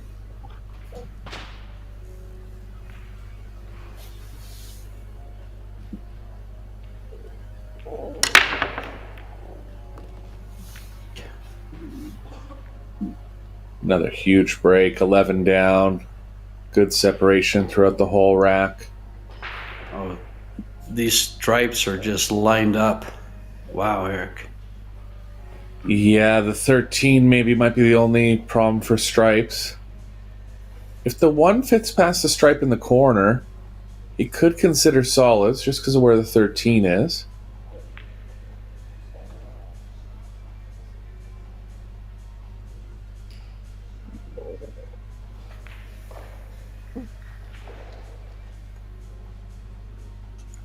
He's taking a long look because he knows just how important this game is. He's got a good lead, but the way the layout is right now, it can be overcome. Yeah, that was the 4 past the 9 there. It looks like it has room from the overhead. Looks like he wants to play the 7 ball here. I don't understand why he... Well, the 4 ball does pass the 9, so I can see him going 7 ball. Problem with that is he's leaving the 8 right in front of the 9. Which is why I preferred the stripes, and he's missed. Yeah, just got a little confused on the pattern here.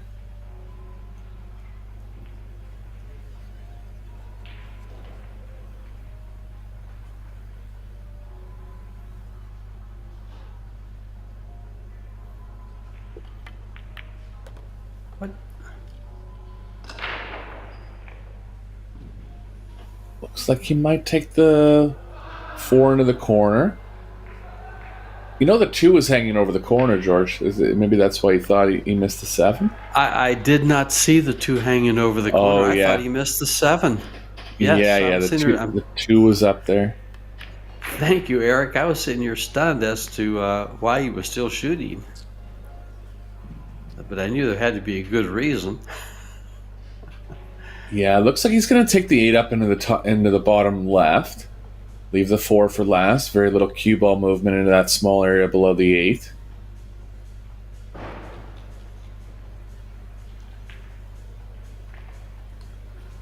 Maciol looking a little resigned in his chair.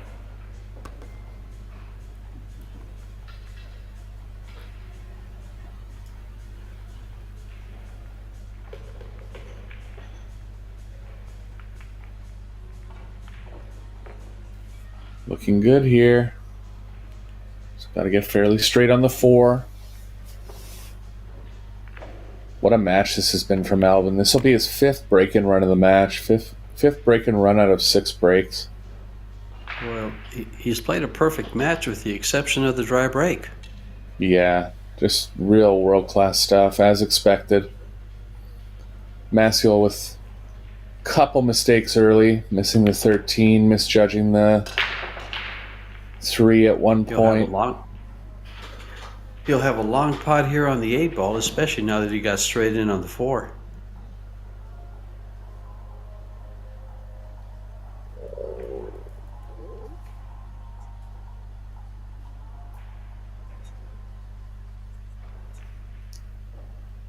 Oh, I think he's got angle to move the cue ball from the rail to the 4, to the 8. Yeah, he does. You can get a little closer to it.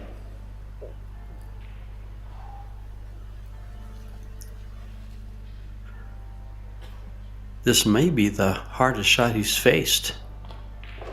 His position has been so flawless. That's right. For the win and a strong performance.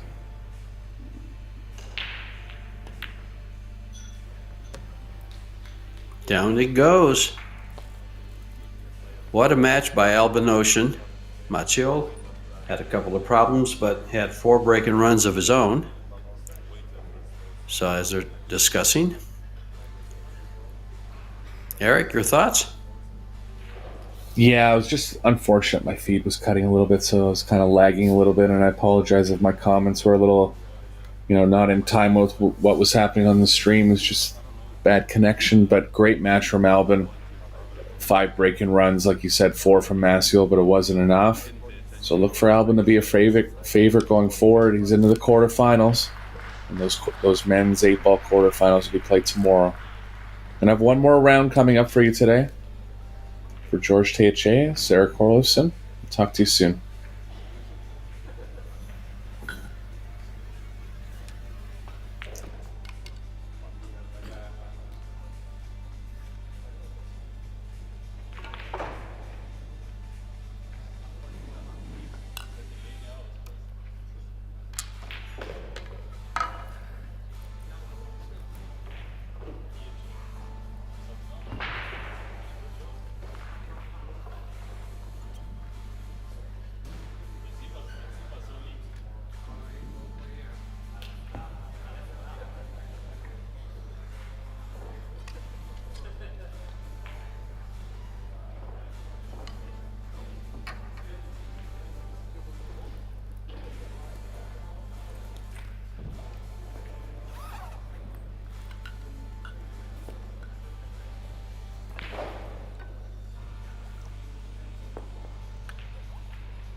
Turnierbetrieb bin. Tarek jetzt gemacht. You stand in the back with my red trunks. No, that's perfect. No. Switzerland. I already told you, let's start with him, no? What? How many? What do you want then? Okay. Nicht so quick. Erik mit. Sogar die Laufstelle. Sehr gut. Mach jetzt You in front.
seconds left on the shot. Okay? If you need extension, you call extension. I repeat your call. That means you have your extension. Okay? Yeah? And one extension per round. Okay? So raise to 9. Yeah. And score, you keep score on yourself. You rack, everything done is by yourself. If you need me here, you call me for a shot to this back. That's the only time that I can. Yes. And also, since this is like a team match, you are not allowed to leave after your game is, I believe, 9 minutes. Finishes before.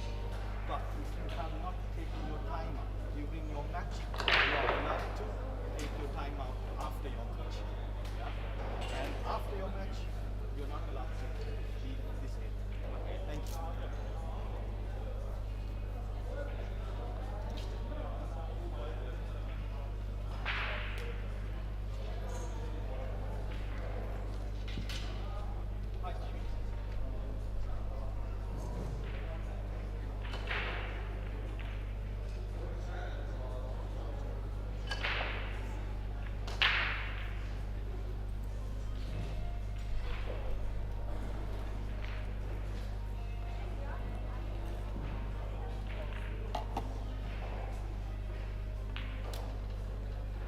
So the production will start at 9 o'clock sharp.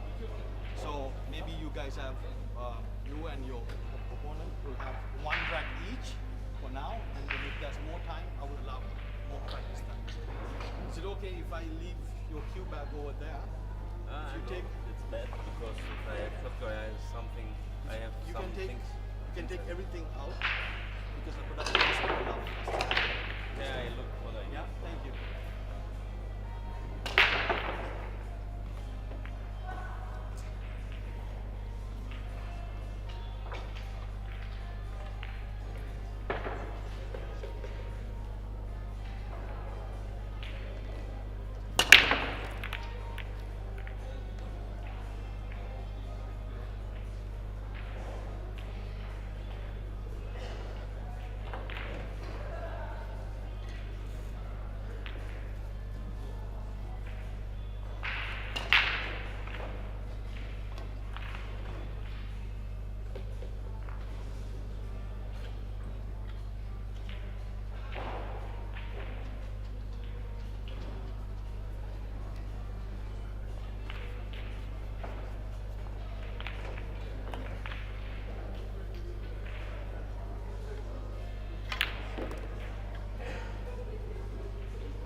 move your server over here?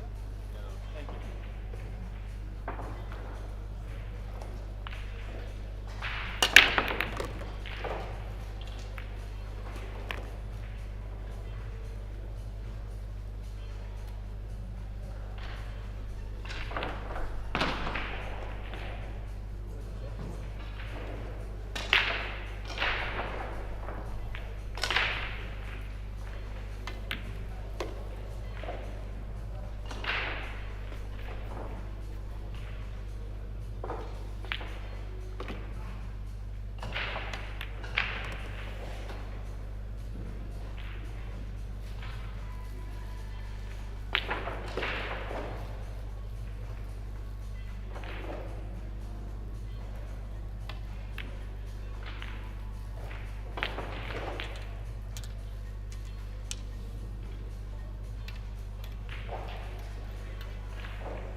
There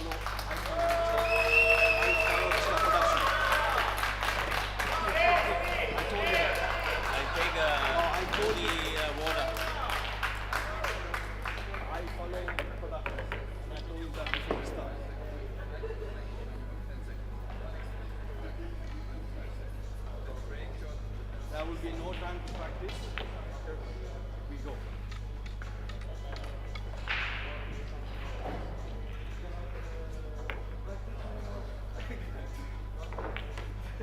We follow production guys.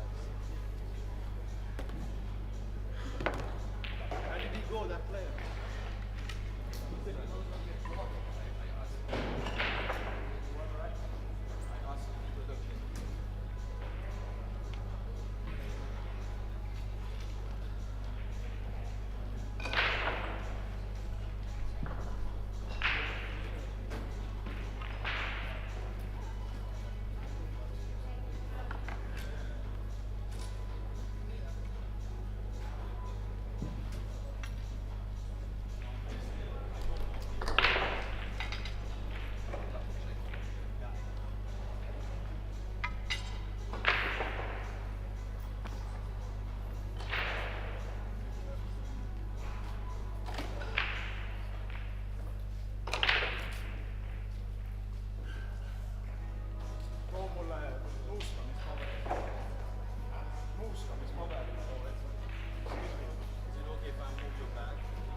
Welcome back, everyone.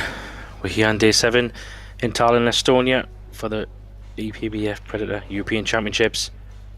We're in the teams matches now for the last match of the day. This is losers qualification round, and they're battling through to try to get down to that final stage, which will be played on Tuesday next week. We have the Czech Republic against Estonia, the local team favourite, and we have 3 matches in store all at the same time. We have an 8-ball match, 9-ball match, a 10-ball match. We're concentrating on this 9-ball match on table 1, which is Roman Hibla from Czech Republic against Karl Naderberg from Estonia. Over on table 2, we have Peter Urban, and he's taking on Mark Maggi from Estonia. And then finally on table 3, we have David Zalman versus Dennis Graber in the 8-ball. They're playing race to 8. My name's Graham Hickman, and I'm here with Gethin Davies, and we'll be talking you through this exciting 9-ball game. Gethin, should be fun. 9-ball on the table. Absolutely, Graham, and good evening. I've just been looking at the path that these guys have taken to the losers round, and these home favourites will not be looking to go out at this stage. And this is my first look at Karl Naderberg, and he looks a young lad. Let's see how he fares. Yeah, he's a very solid player. Definitely upcoming. No fear. very dangerous. The Estonian team have got a very good team, and you were just talking about their route. They beat Serbia in the first early rounds, and they lost to Team Netherlands. Now they're in the losers qualifications match. Czech Republic, they didn't play the first round, but then they lost to Norway. So this is last chance saloon for Team Czech Republic and Team Estonia. He's trying to play safe here, but he hasn't got it. No, he hasn't. And I don't think he expected the 2-ball to come over as far. And with the 3-ball there, that makes this shot a little bit easier for him. But he might want to be careful if he does kick the 3.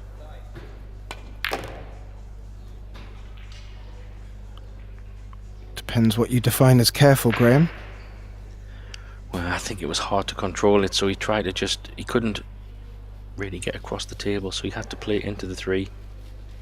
I think he tried for a little bit of fortune to bring it back across the table. It's not terrible, you can definitely see it. I think you can even pot it, so a bit of a tester straight off the bat for Roman here.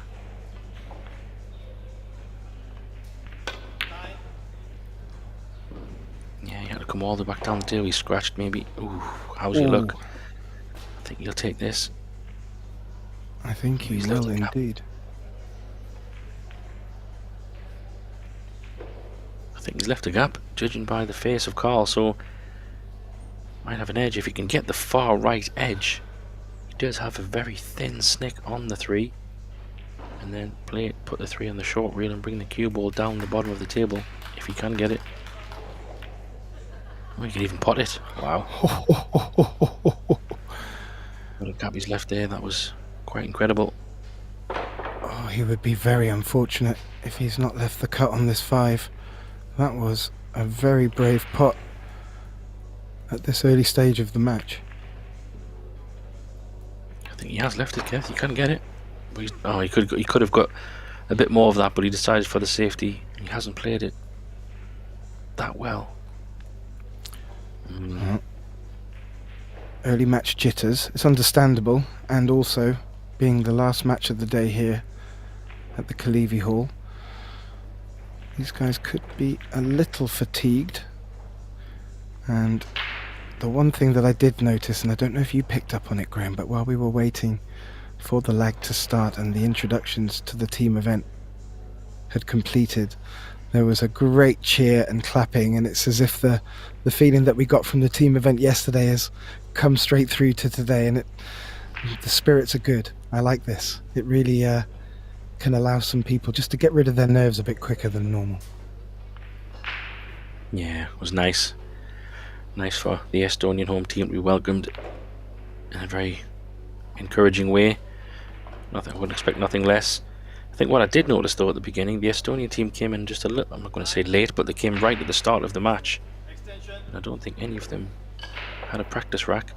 They just went straight down and lagged. Well, they definitely did on this table. Could be because of the time maybe. But he can get through this gap again. Might even be able to pot it, you know. Come down the left side behind it, behind the 6. This will be the second time he's threaded the eye of a needle with this cue ball. Wow, he can get it as well. Roman will be thinking, what is going on? He will indeed. But he's hooked again, so 2 good pots, but no reward for both of them. You probably think Carl's thinking he can't buy a position right now. He's made 2 absolutely fantastic pots.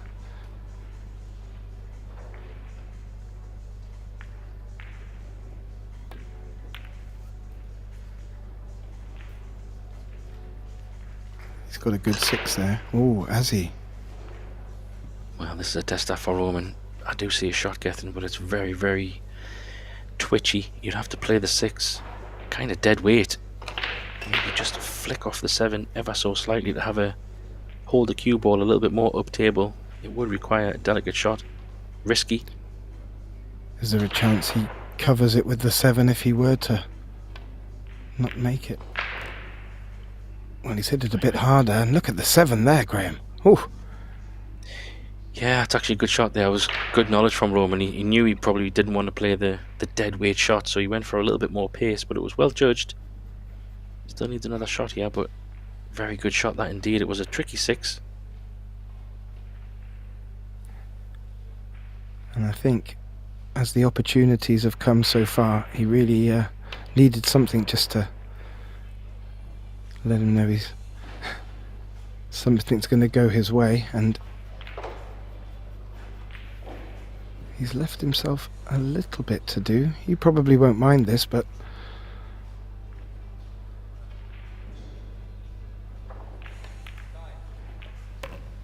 never nice when you're moving balls. But he should make light work of this, and this is the start he would have wanted. And after Carl made them 2 great pots, he'll be sick as a pig sat in the chair there.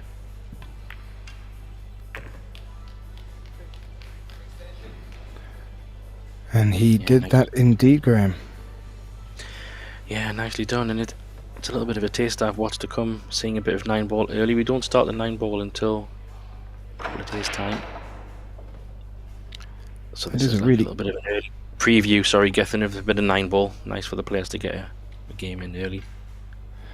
It's a really good point, which I didn't pick up on, actually. This is the first game of 9-ball we've got to commentate, or certainly I have, of the tournament.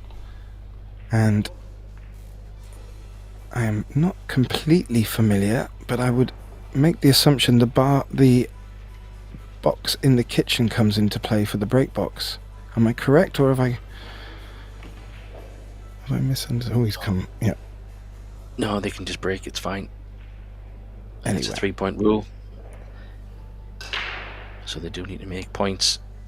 1 ball pocketed does equal a point, and balls have to go past the breaking line where he's breaking from now. Oh, which he did.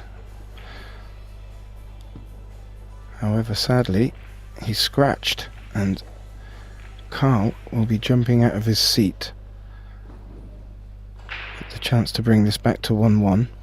Alternate break. And these guys are on the shot clock, which they are allowed to take 1 extension per rack per player. So just something to be aware of if they start getting into a difficult situation and take their time.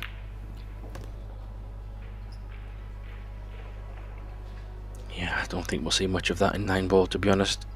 Only if it's if the balls are very. Oh, he's got a little bit excited there.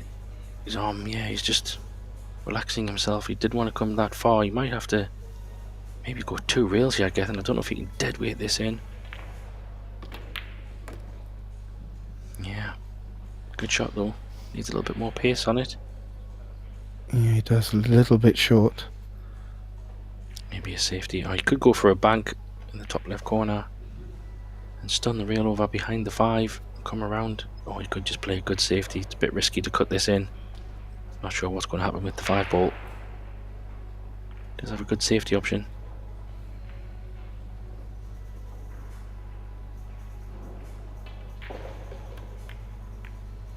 He's went for it. A little flick on the 5. That might help him, you know. That worked out incredibly well. That little flick just opened the 5 up a little bit more. Good pot, that. Nice little rub on the 5. Really good signs from Carl. Made some excellent pots. A little bit brave there. But his bravery will reward him by the looks of it. And he's managed to, even though he took a chunk of the 6, still get far enough. Oh, he's off. Yeah, he was a bit fortunate there. Didn't get into the 5 as much as he thought. It was a little bit of a thinner 5 pot. I'm not sure where he's ran off to. Maybe an extension or something for his cue. The shot clock will not stop though. No, absolutely, and I hope he didn't leave it in his car. Being a local lad, he may have driven to the venue. Yeah. Probably use his extension. I haven't heard any call on the shot clock so far. Oh, he's missed that. He's miscued it. Goodness me. He has. Put the wrong extension on, Gethin. Put the wrong extension on. Needed the one with the pot Absolutely. option. Oh. And he was doing rather well there, and Roman is facing he will go for this bank shot, I think, Graham, and I don't know if that would have been the way I would have come, but each to their own. Yeah, perfect. Just play a little stop shot here on the 7. Nice angle on the 8. It's worked out very, very nice.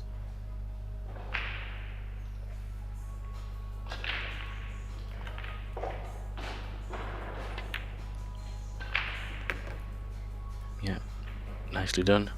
One cushion. Long reel down to the 9, and yeah, I think he's a little bit unsettled at the moment. He's bumping into balls and not controlling the cue ball as he would normally. So a good chance for Roman to get a little bit of a lead in this match early on. Yeah. And maybe you cannily pointing out that the Estonian team turned up quite late tonight with not getting much table time. Maybe that's showing a little bit, because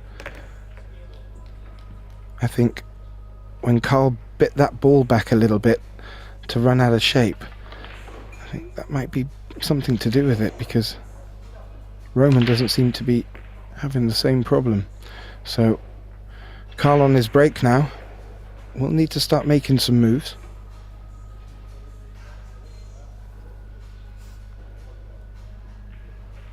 Yeah, it'd be good to get a good break here and try and get something to settle him down. He's a little bit unsettled at the moment, that's for sure. We've got a nice bump on the 1 ball to get that in the top. There's a thin snick on the 2 as well, so with the 3 up the table, not terrible position. It's a very thin 2 though. Will all be about the pace if he wants to go aggressive and try to stay somewhere.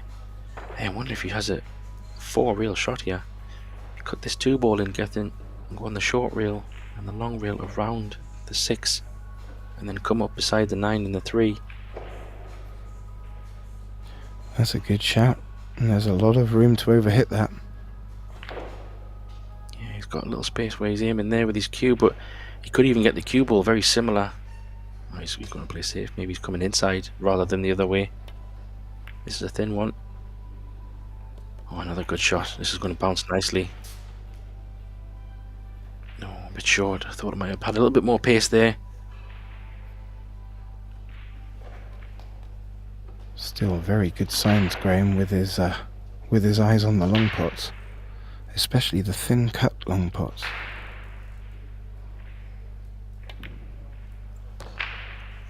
Yeah, it's these young eyes, Gethin. Say the shot's much better than the older guys, I guess, potentially. But hey, look, he's a good player. He's won medals in juniors as well, so he's definitely a top player. But he does have a challenge with Roman, very experienced player. Also has medals himself.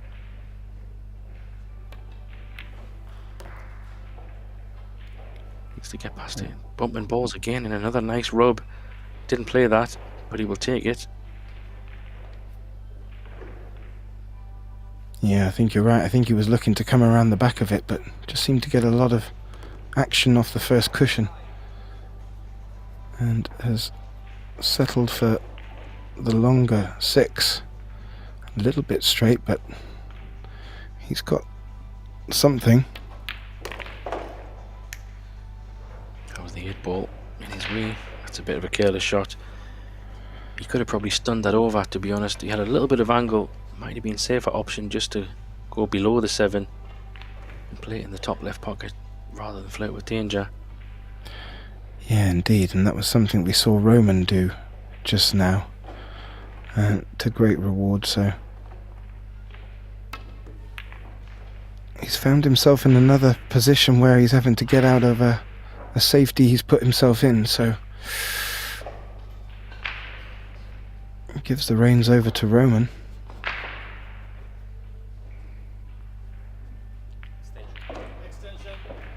You see a big puff of the cheeks from Carl. He's shaking his head a little. I think some things have been a bit unfortunate, some self-inflicted, so pretty much a normal day at the office for me.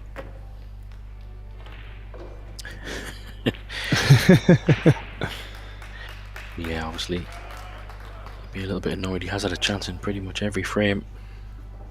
He hasn't been able to capitalise it, so Roman will be more than happy to pick up the pieces.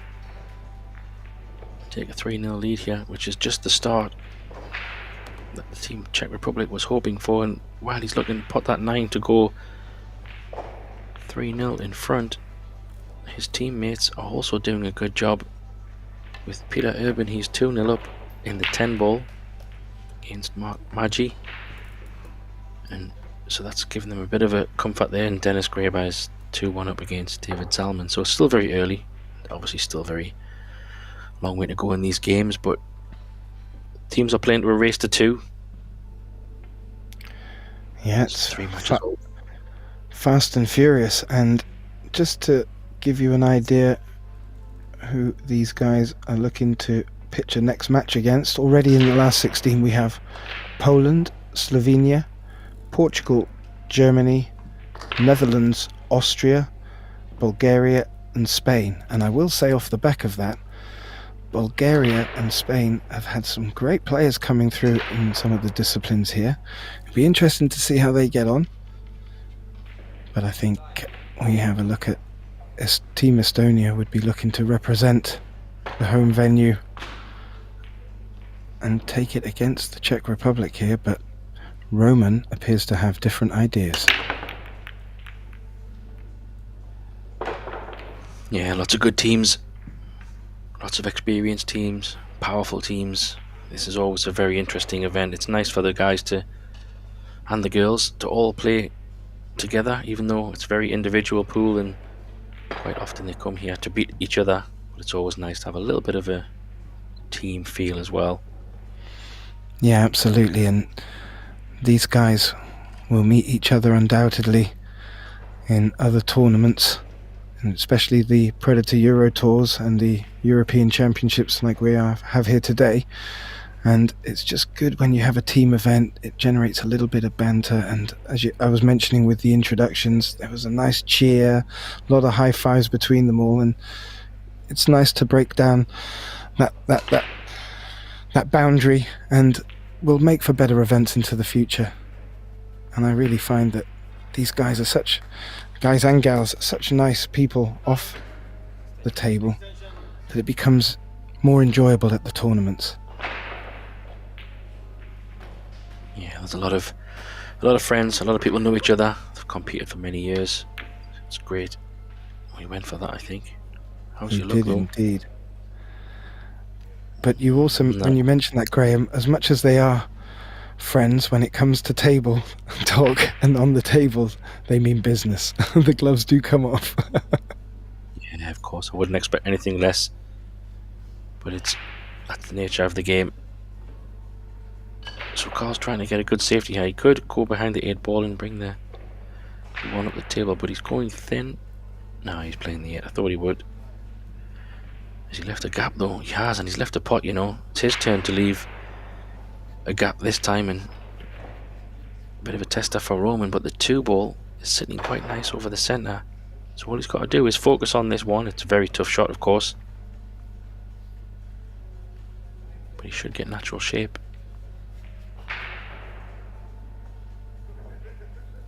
Yeah, the ball quite close to the cushion here, so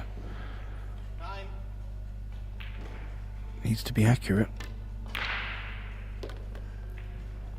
Oh, he's cued that very well. Beautiful shot.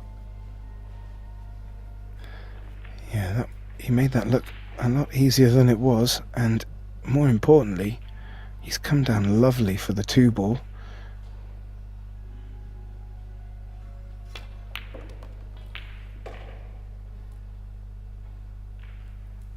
Yeah. Nice angle here. I was just saying, yeah, it's a nice angle getting in the 5 goes past the 8, so he'd be looking to bring this cue ball back across the table a little bit. He's right-handed, so should be no problem with the leaning over the table, as long as he doesn't leave it too much in the centre.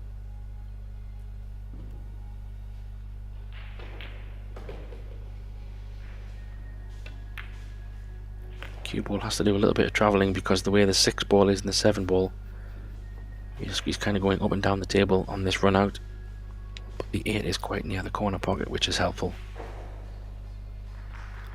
It is, and Roman just had a look at the angle he wants to take for this 5, and it's looking like he wants to be able to play in and out of the cush off the long rail, and he's just crept into an angle there.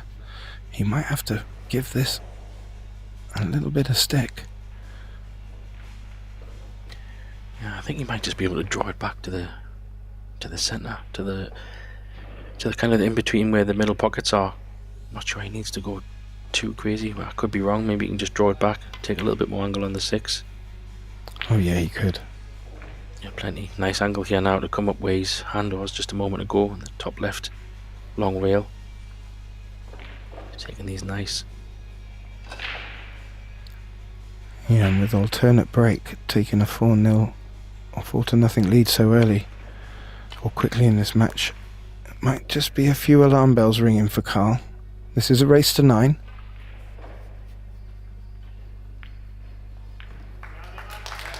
Of course, any kind of lead is helpful. With alternate break makes it extremely difficult. You're then hoping for mistakes from your opponent's break. Takes the destiny out of your own hands a little bit. Ooh, testing the pockets there, making sure they're working. Yep. They pass on all cylinders, so he's now in good position here. Just probably go 2 rails maybe, or 1, depending on his comfort level. Yeah, he's gone for the 2 rails. This will Great be a run out 4-0. that. Yeah, it Very was, and nice this will be a 4-0 lead.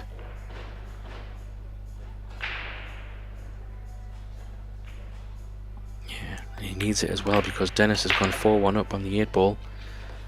So he's doing his best to keep it even Steven. It could all, obviously it's very early in both games, but it could all come down to that third 10 ball match between Peter Urban and Mark Maggi. Still locked at 2-1. That's on live stream table 2. Obviously you're with us on table 1. Both streams are free. We have commentators on pretty all matches, trying to give you the best experience as much as possible. Hopefully you're enjoying it. Let us know your thoughts in the comments. Any predictions on any matches or any players or any questions, we'll be happy to try and help where possible. Yeah, you miss it again. Yeah. The white ball went straight. It was a bit of an overcut. Sorry, Gethin. Yeah, he didn't catch the break very well there, I don't think. No, exactly. And the cue ball was running a little bit wild. He might have got away with it. I don't think there's anything obvious for Roman, unless that cut is on, but I can't exactly tell from this angle.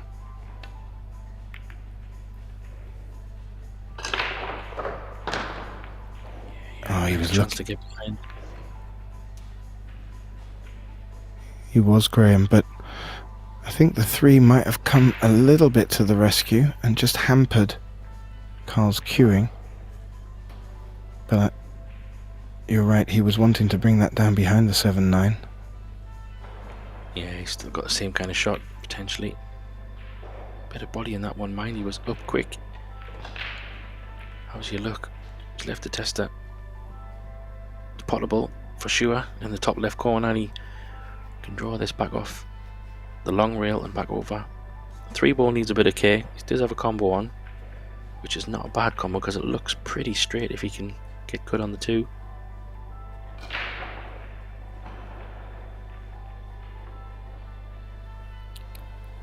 Yeah, I think he was listening to you, Graham, because he's just come over for another check on that 3.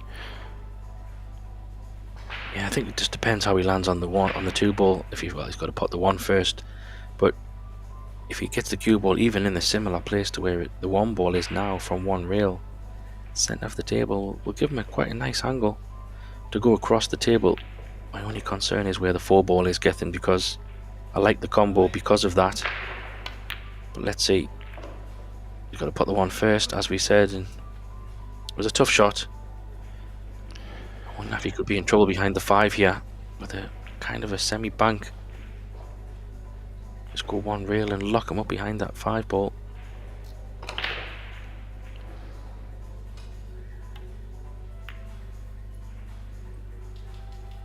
Yep, he did exactly as you said, Graham. Yeah, it's not the most difficult, easy, not the most tricky of kicks. He's really going to try to hit the... Yeah, I mean, he's got 2 options here. If he hits the 1 ball on the top side, the cue ball will come back up to the top left-hand side of the table as we look at it now. Separate the balls. Good things can happen. He could also go on the other side and go down the table. Yeah, just like that. It's a chance for Carl. Yes, it's not ideal, but there's a little bit of a chance here where the 2 ball is with the 3. Tough one. Well, we've seen that this young gentleman is very capable of potting balls in this position.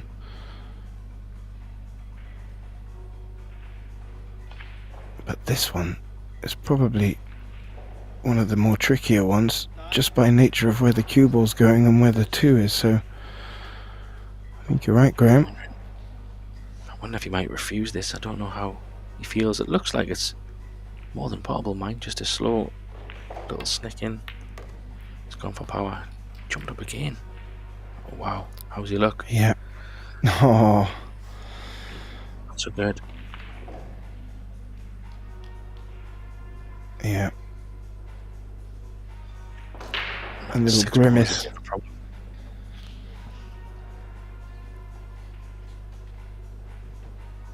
You know, just seeing that 6 ball is a bit of a problem.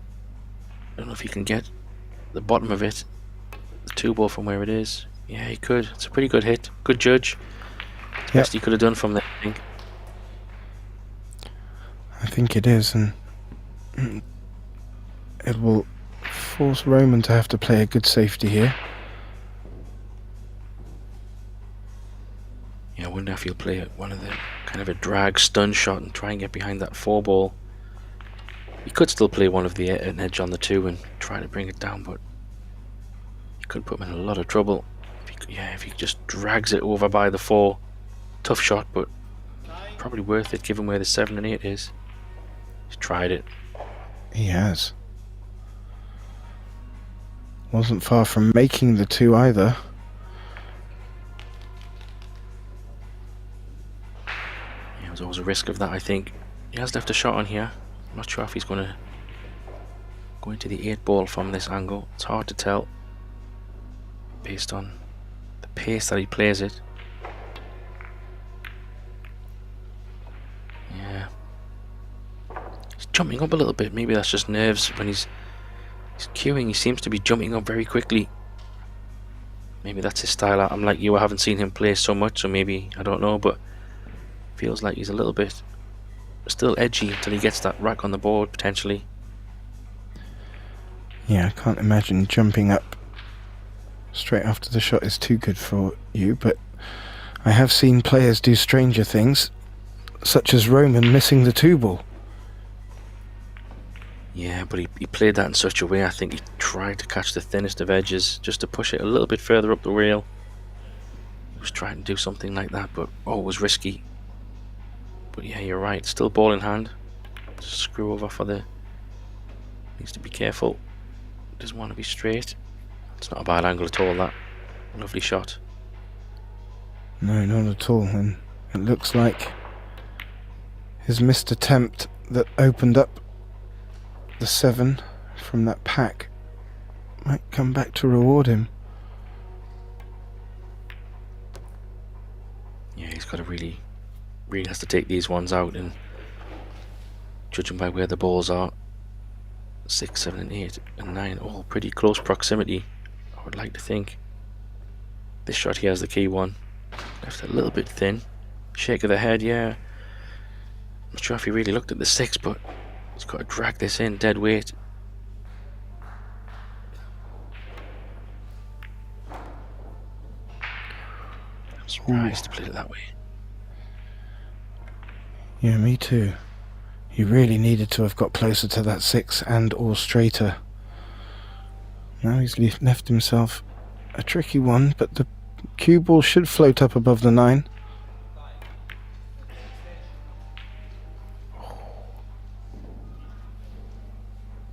He's really struggling here. He's not playing to probably how I think he can play. He's shaking his arms out. He feels a bit edgy, I think, and it's tough watching it because I know he's maybe saying he's cold. He was shaking in there, but it was a little bit self-inflicted again. I think he tried to check that 6 ball in, to be honest, but with the slide on these tables, oh, that's a great shot. Might have left an edge though. I think he might have left an edge, Graham. Yeah, you can split the balls here, Gethin. Just play the cue ball on the right side of the rail and try and put the 7 in front of the black. He's overheaded. Maybe. Has he left the bank? Or the cut? That's a cut.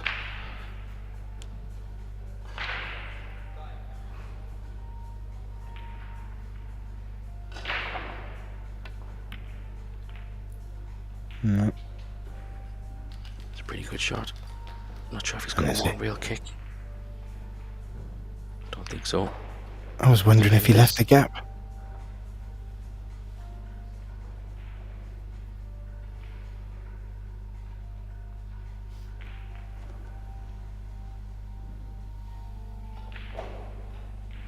Yeah, 2 real kick from behind is probably more sensible.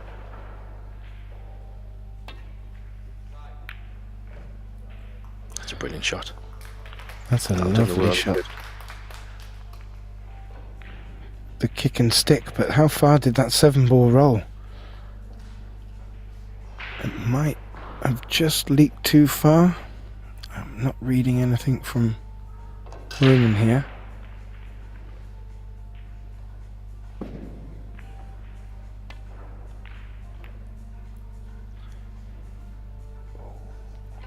That's a pretty good shot from there though. I think Carl's been a bit unlucky there to leave an edge. Well, an excellent shot return from Roman there. Just those thin edges are so tricky. And he's now left with a very, very tricky shot. This is tough. Not only was it thin, he had to hit it soft enough that he didn't push the 7 over the corner pocket, and in doing so, and getting the cue ball on the cushion, he could have just turned the momentum a little bit. Yeah, not sure what he's trying. Going for the bank. Bank with an element of safety in his mind. He's pointing where he wants it. He wasn't far off, so pretty good shot. Clever. Well, from this camera angle, he certainly won't be banking the 7 in this pocket directly. So, the cut down the cushion. Oh, great shot. Needs a bounce though. I think he's got it. No. Oh. Needs another good shot here. This is awkward because he doesn't really have an ideal safety shot here. Yeah, I wouldn't be surprised if he went for the pot here. This is a tricky one. He could play off the cushion and maybe hit the 8 ball thin, but he might go for this. Oh, he could hit it. My apologies. He's played a pretty good shot then. He's left an edge, potentially. No, he hasn't. He's hooked him. What a great shot that is. Nice touch by Roman. That's a fantastic shot. I actually didn't see that shot available, even if he could see it. He's done so well to keep the 9 ball in between them two. All just adds a little bit to the pressure on Carl. He's going to try and make this. Scratched. Oh, we just caught. Oh, wow. How's your luck? Oh. Not so good. Oh. Yeah, he avoided the scratch. But sadly, the 9 didn't come to the rescue. And Roman, to go 5-0 up here, will be feeling a little bit more relaxed, I reckon. Yeah, some good safety shots. Roman showing his experience on some of those little touchy shots. Not pushing the boat out too much and playing some pretty tight stuff. Carl a little bit slouched in his chair. He's going to be feeling the pressure now. Obviously 5-0. I think, is it Roman's break now? I can't remember. It's been quite a bit of safety play in this one. I'm not sure who won the lag. No, He's going back it to his looks chair, like... so it looks like Roman. Yeah, exactly. I was just having a little look how the other teams, the other matches for the Czech Republic and Estonia were coming on, and it looks like Dennis is still up 5-3, and Peter Urban has taken a 3-2 lead over Mark Maggi. So as it looks right now, the Czechs have it. However, I think you were right, it's going to come down to Peter and Mark if Carl can't turn this around. And Roman has an opportunity and his break while he cleans the cue ball to try and keep turning the screw on Carl. And I think in the last rack, Graham, he came unfortunate once or twice, and I'm not too sure if he really has recovered from them, or rather, yeah, I think he needs to have a nice break and run, or a good solid finish just to know it can be done, and then give him something to work on and get his teeth into. Yeah, I just think he needs to win a rack. At the minute, he's a little bit all over the place in terms of running balls and position, so I think he's just very still unsettled. And until he can actually run something or win something, he's giving him back, because it wasn't a legal break, didn't make the points.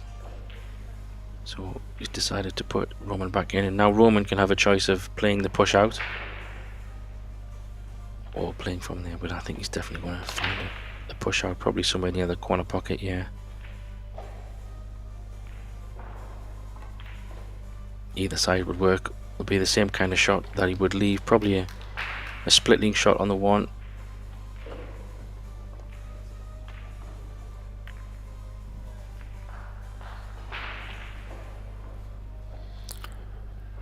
Well, from what we've seen of Carl so far, I certainly know he's capable of cutting this down the cushion. However, I'm not too sure this is the right time to do that.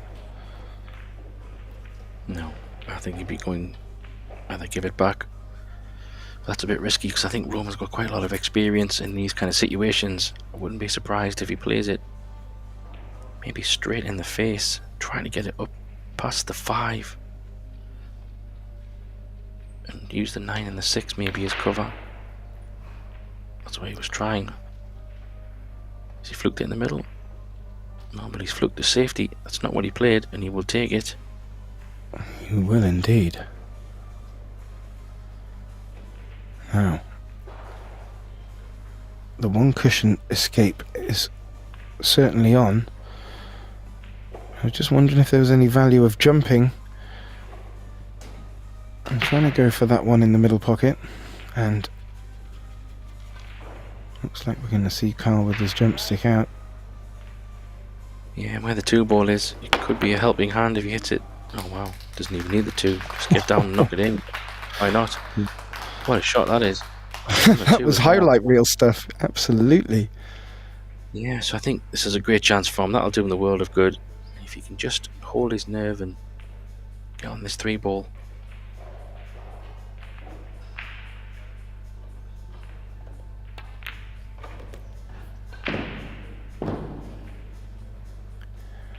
There may be an element, Graham, of Carl thinking, right, well, I find myself at 5-0 down.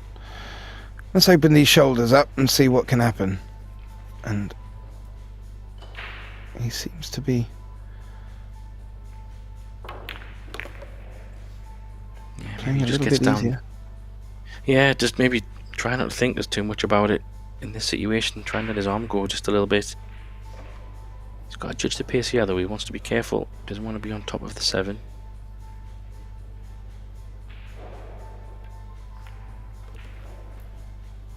Yeah, I think that's why he's probably played a little bit short, a little bit softer. So nicely done. 8 balls a little bit needs a bit of care because it's on the rail. Wants to leave a nice angle. going to draw this up the rail. Probably go one rail. He might choose not to use a rail, but I think he will. Just drag this all the way up table.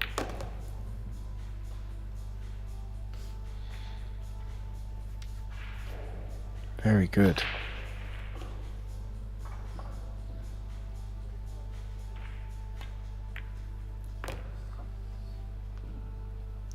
That's what he needed. Absolutely, Graham. Nice run out. That jump shot was spectacular from the angle that it was, so that'll hopefully give him a bit of confidence. Maybe settle him down a little bit. He's of course still 5-1 down, which is putting the pressure on. But he had to stop the rot to try and make something change. Yeah, and as it's alternate break, he did that on Roman's break, and he could use this to take advantage and bring the deficit down even further. Yeah, and David Zalman is on the comeback against Dennis. It's now 6-4, so a little bit of pool left in that one. Maybe it'd be nice. Oh, that's a better break. He's going to get a shot on the 2-ball as well. 3's disappeared. Well, I'd take that break for life. I would take Ooh. that for life, Gethin, all day. Absolutely. What And a break that is. his control of the cue ball really helped as well.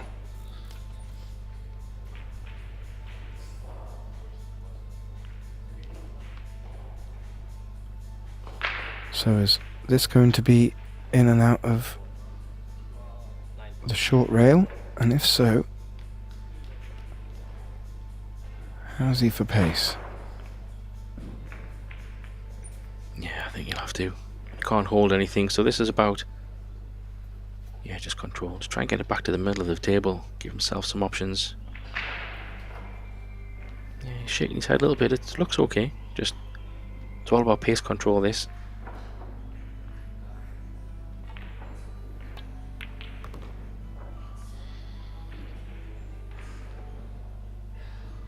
Yeah, it looked a little bit short when he left his cue, I thought, but I thought it might have got there.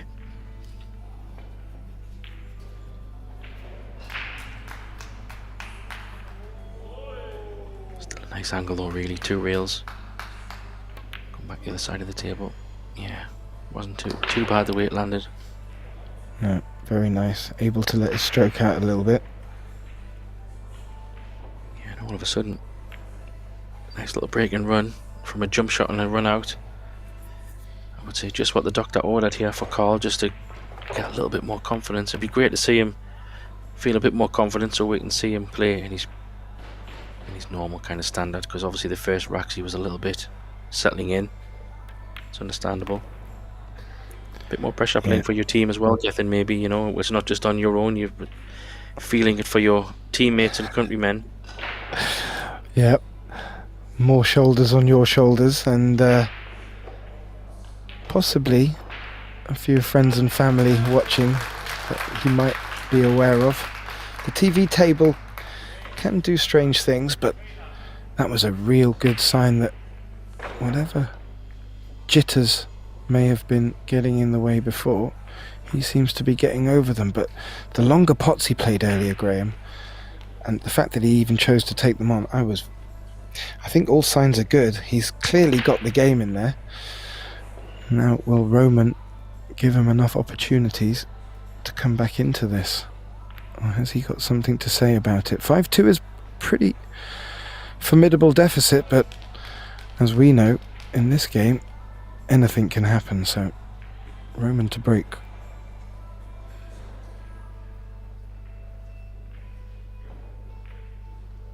Yeah, I'll be looking to return the favour here. Try and get a good break.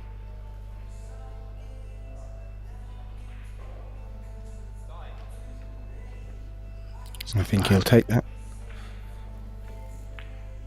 Yeah, just 3-4 straight away stands out for me. Just the way that the position is. He's pretty straight on this too, Gethin, so he might have to play a long 3. He could kind of roll through just past the 9 and then leave kind of a 2-rail 3-ball to come back up table, but that's flirting with danger in the side pocket. Yeah, let's see. Maybe from the the main table angle, we can see what the 3 ball looks like in terms of position to the 4.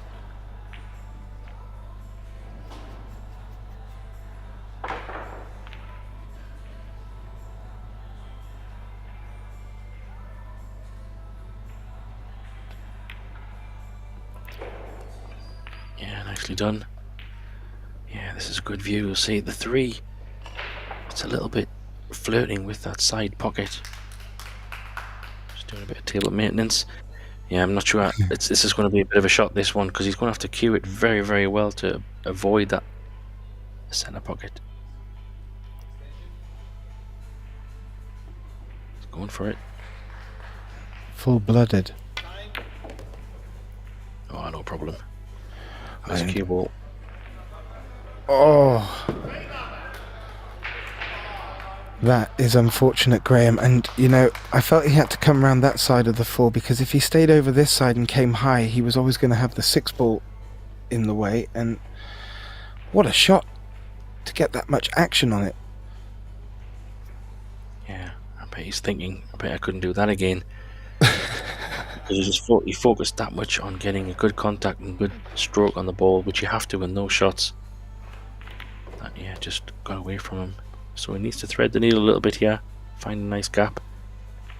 Oh, he's played that very well. Lovely angle here. Really. And these are good signs for Team Estonia. Yeah, you can probably come inside the 9 maybe. Yeah, I like that. The pace is good as well, so he's left an angle. I'm not sure the 7 ball goes in. Well, it doesn't look like it goes in the left pocket past the black, so he needs a bit of care on this. Not sure if he can run 2 rails, so he might have to play for the side. He's going to try the 2 rails. Let's see. He jumped up again there, quick. Yeah, he's not doing it on every shot, which makes me think it might not be his normal thing. However, he's done it on shots he's made and shots he hasn't made, so we'll keep us guessing. Yeah, it seems to be more when he's on the rail. Close to the cushion. That's a good shot though. He needs to get off the cushion. Very good shot to come around 3 rails. Yeah, and he's landed pretty straight, but the 9 ball's a little bit to the left of the table, I think, so he could. Looks like he can squeeze this to the side rail where his hand is. Come off 1 rail. Oh, he had plenty of room. Nicely done. Well, I'm liking what I'm seeing here, Graham. And from a 5-0 deficit, Carl finds himself back in at 5-3. And I believe it's now Roman's break. I know it's Carl's break. Roman's taking a little time out. Just to compose himself, because he realises the moment. Yeah, he had the break there. He had a chance on the 2, if you remember, and he scratched on that 3 ball that he played across the side. Correct. And now he knows that Carl has got a little bit of momentum. He's had a bit of a shift. So now it's probably a good time actually for him to take a time out and let Carl just sit there for a minute. A little bit of clapping in the background it was there, and I think that was due to another match going on the other side. David Zalman is now 6-5 versus Dennis, so closing that down. Peter Urban 4-2 up against Mark Maggi. So things are getting tense. It appears that the matches could go either way. So we could be on a knife edge coming towards the end of this race to 9. And you can just clock Carl looking around at his teammates there, just having a quick look what's going on. I think he might be encouraged with his performance now. Yeah, just keeping an eye on what's going on, I think. Sounds like there's some Estonian fans in the crowd, and I think you mentioned it, Gethin. Maybe it could be friends and family. I wouldn't be surprised. Supporting the local team, always nice to come and watch if it's convenient. Nice when it's on your hometown. Yeah, absolutely. Team event, hometown, Friday night. Who knows? But I can tell you now, Carl's going to be sitting there having a little chat with himself, and I think he is believing that there is every chance that he can turn this around, and if he does hold his break, Graham, he'll be 5-4, and only one frame in it, raised to 9. I think things could start getting interesting, and we've been privileged to a number of thrillers over the past 7 days. Could we be given just one more before day 7 closes? This will be interesting. Yeah, well, that's the excitement of this game. I was just commentating on a match just previously. Dennis Graber and Sanjin Filanovic in the 8-ball match, and Sanjin was 7-4, I think, up. Thinking it was looking very comfortable. Obviously, alternate break quite hard to come back from that, and all of a sudden he missed 2 or 3 chances to win the match from nowhere. Went to 7-6, and then he had a black ball to win the game, and kind of missed that as well. Crazy scenes, and it went 7-7, and then he had a break from the gods, and he ran out to win 8-7. Very relieved he was, but he did have 3 chances to win that match, and Dennis fought back. So it just goes to show anything is possible in this format. Well, and for our viewers at home, if you did enjoy that brief synopsis and you want to see that in full rich colour, all of the matches that are being televised here will be available on the Pro Billiards TV YouTube channel. We have 2 streams coming for you at a time, and please like, subscribe and share if you're enjoying the stream, and it really does help with us being able to keep bringing these productions to you with hopefully the best quality commentating. And it appears Roman is back, and Carl will want to keep this momentum going, I'm sure, Graham. Yeah, big break coming here. You might be feeling a lot better, I think. 5-3. You'll be feeling even better if he can get a ball here, and he's lost a cue ball a bit, but he's got a fortunate 1 in the side, made the points, and he's going to land on the 2 and look at the 3 as well. So what a turn up. Wasn't the best hit, but it's turned out like a bunch of flowers, and a great chance to go 5-4 here. Yep, and you've got to think it's probably the 3-4 that's going to be the key point of his run. Yeah, but if you look at the table, Gethin, a lot of the balls, or most of them, are to the left side of the table. If you were to draw a line down the middle of the table, so he's got a lot of space down this right side to play with topspin. No traffic in his way. He's played this pretty okay as well, so 5-6 is probably going to be the shot, just because of where it's situated. 8 balls and a little bit of a, not a blocker, but something in your mind. Might make it a bit more different on how you tackle the 6. Yeah, might opt to come down for the centre pocket here. That appears to be what he's looking at. He has finished quite straight.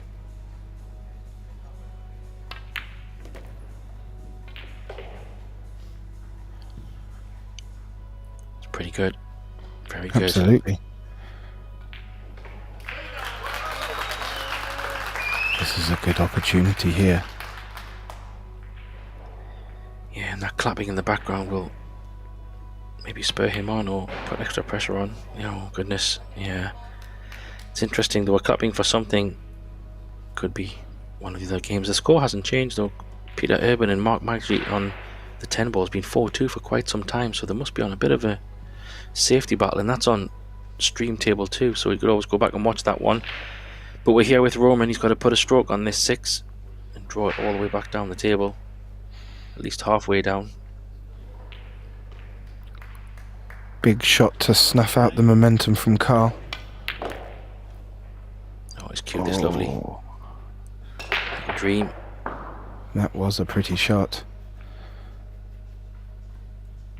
2 reels for the 8 in the side, and he'd be relieved to get another frame on another rack on the board. Sorry, just to stop Carl in his tracks. Has he overran this a little bit? He has, you know. Ooh. He was willing that cue ball to stop. Yeah, a little bit careless. He could have even been low on that 8 and been much better. But the fact that he's gone a bit high, he might have to go 3 rails. I don't think he'll play on the low side of the 8. He's going to maybe draw this. 2 reels and back out. Makes the 9 tricky, I guess, and this is a bit more of a tester than he wanted for sure. Pressure on this. He did well though.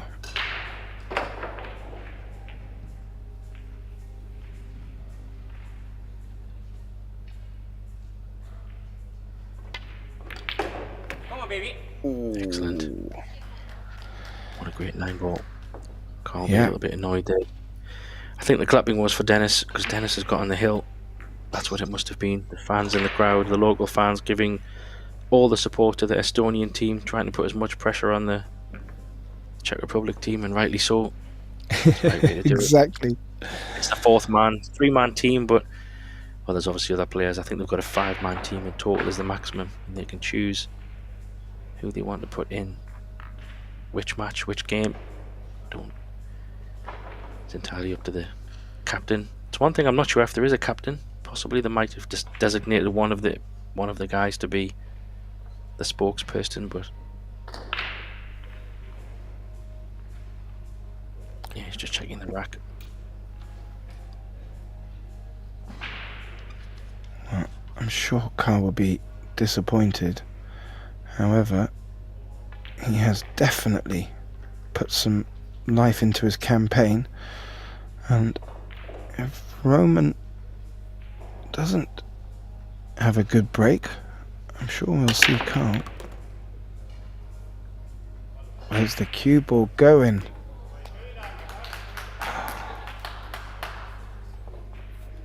And as I was saying, Graham, I am sure Carl will be up out of his chair to take this on. However, it got even better. He's got the cue ball in his hand. Yeah, it's always a bonus, especially the fact that 3 balls have disappeared, or 2 balls have disappeared, sorry, so a little bit less work to do. He's still got a shot to play here to get up the table. Maybe play this thing, come inside the black and 7 ball. Just round the middle pocket maybe. Yeah, that's tight. I like that. He didn't try to do too much. No, because he's got a pretty good angle here. He doesn't need to go crazy. You might want to screw this off 2 reels just because of comfort levels on the stroke. Needs to go a little bit though. A little bit short. He's going to have to go behind the 7. A bit longer distance than he hoped for, but looks a bit natural. Yeah, it does. And the 7, 8, 9 are all in a nice little area together down there. Yeah, just a cushion. Needs to get a bounce. Nice shot. Oh, lovely. Yeah, and he's got a nice 1 reel straight up for the 8 ball, so a bit of it unfortunate there for Roman. It was a good break. Balls were quite nicely situated, but Carl will happily take the present of the ball in hand and get this back to 6-4. Pressure is still on both players. Poised nicely this one. Yep. And I wonder if he's thinking if Dennis's match finishes before his, will the crowd be coming to him?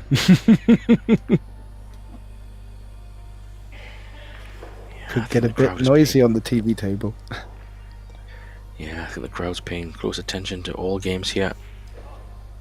It's becoming quite tense because the Czech Republic are ahead in 2 matches.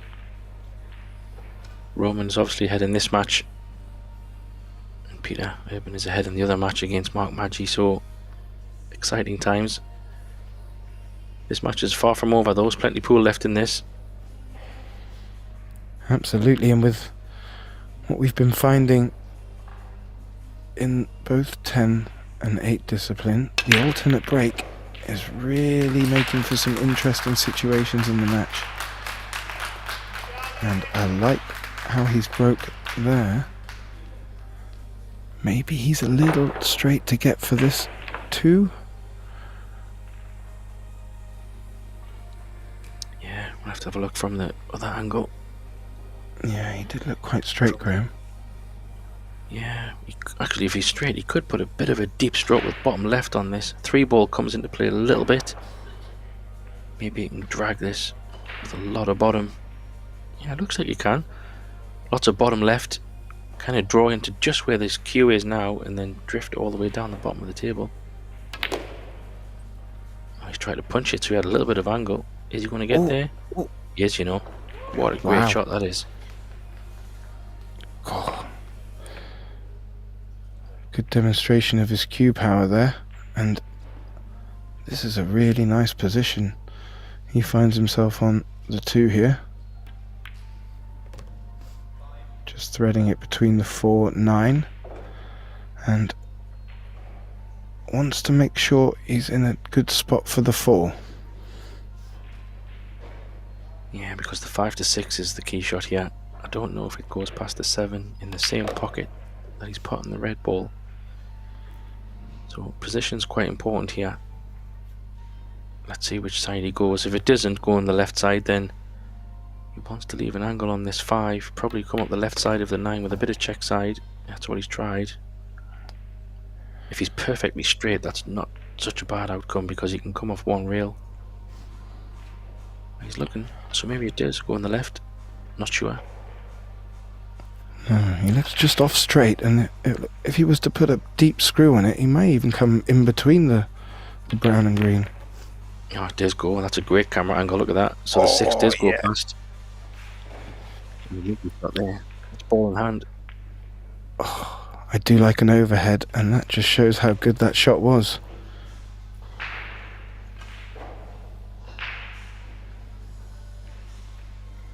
And all of a sudden, Carl's getting a little bit of momentum here, which is nice to see. Roman's been a little bit frozen out. Yes, he picked up the pieces in a previous rack, but feels like it's all been Carl at the moment, with chances coming his way. Back to Roman's break. Well, after trailing 5 to 0, Carl will be loving sitting at 6-5 now. Roman maybe not so much, but he still has a little advantage in the sense of a 1-frame lead, and he has the break. But these are great signs for Carl and for Team Estonia, looking to get through to the last 16. Yeah, and just on that, Gethin Dennis has just won his match 8-5. So that's 1 point for Estonia on the board, which will give Carl a little bit of encouragement. But between him and Mark Maggi, someone's going to have to win if they want to progress, because Mark Maggi is 5-3 down. So it's going to be between them two to get that point for Estonia.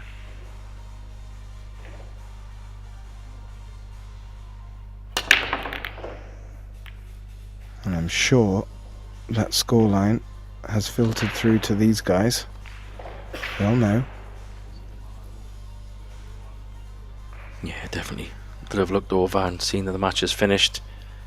And I guess judging by the crowd celebrating, I'm almost certain they would have been celebrating for Estonia. It's a bit of a giveaway. But yeah, he's got a 1-9 combo here. Maybe he just plays another bump into the ball next to the 1. Yeah, nice shot. Oh, very nice. Pretty straight on this. If he is, would he want to screw it between the 4-6 and just take a longer shot on it? Yeah, absolutely. Good call, especially where the 3 ball is. That's not too bad. Can go forward as well. I think he is. So close.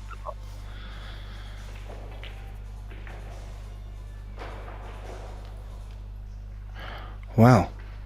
Graham.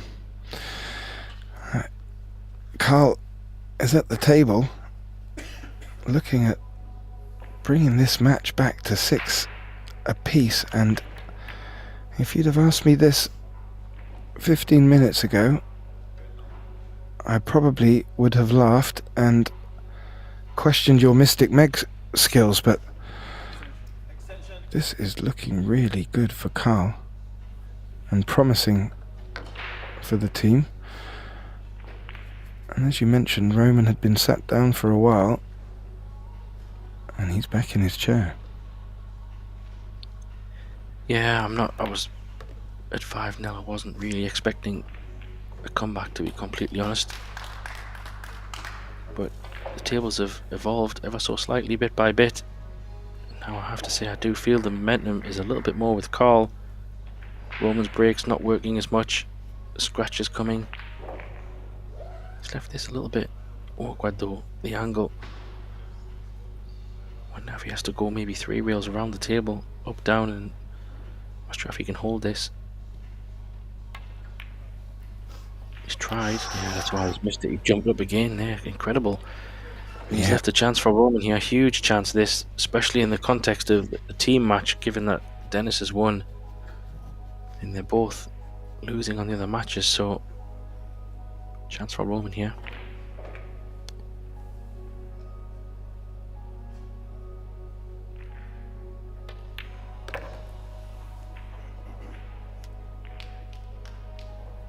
Oh, nice angle. Well judged. Lovely angle to come down for the 6 ball here. He's got a choice. He can either leave it a bit thinner or he can try to chase the cue ball to the bottom rail. I think probably playing it a little bit thin and leaving just a thinner cut on the 6 ball is probably a good shot. You mentioned earlier about Roman's experience playing a role and a part in him getting to that 5-0 lead. He's going to need to call upon every ounce of his experience now.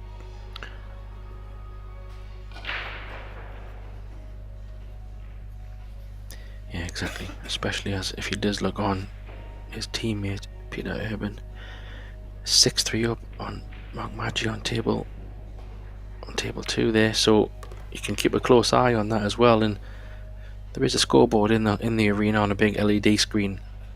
Not sure exactly where they need to stand to see it, but I'm pretty sure you can probably see the scores as well themselves. So 7-5. I'm sure, where Roman is sitting, he'll be looking straight over at table 2 to keep an eye on Peter. See if he can get on that hill. Yeah. Would expect to see even a little fist of encouragement to egg him on a bit. Carl finds himself 7-5 behind, race to 9. He'll be keen to not let Carl get to the hill, and he has the opportunity, and it begins with his break.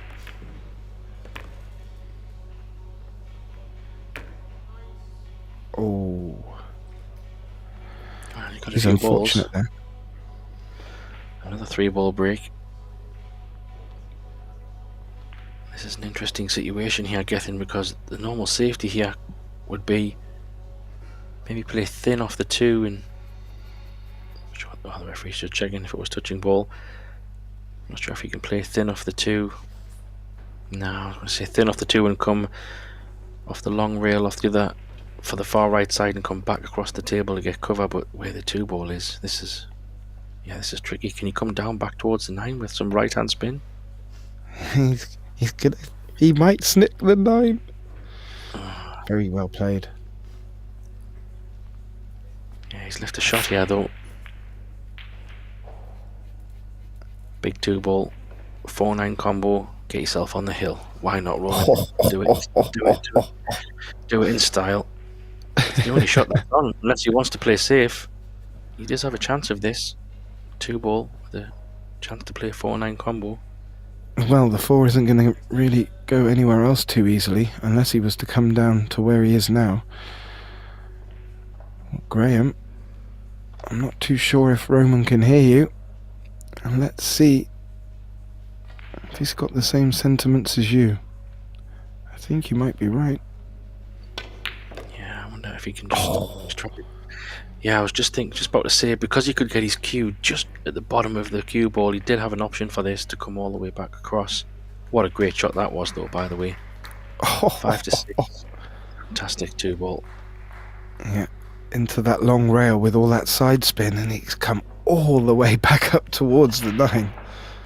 Brilliant.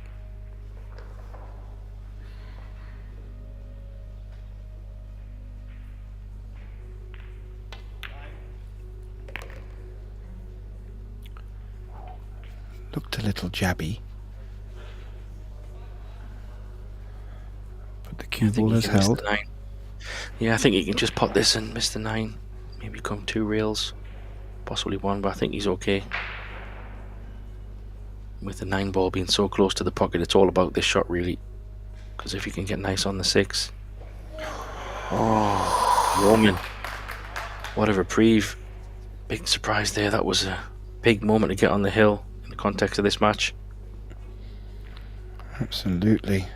And Carl maybe not expecting to be back. He's going to have to keep his composure here because there's a bit of movement for the white ball to take. Yeah, he might go 3 rails here. Oh, he's going to go bottom side. I like the 3 rail shot myself, but he's going to try to come back to the centre of the table maybe. Take a bit of a longer 6 ball. Not a bad option. Stun this over for the 8 ball in the same pocket. And he's back to 1 behind again.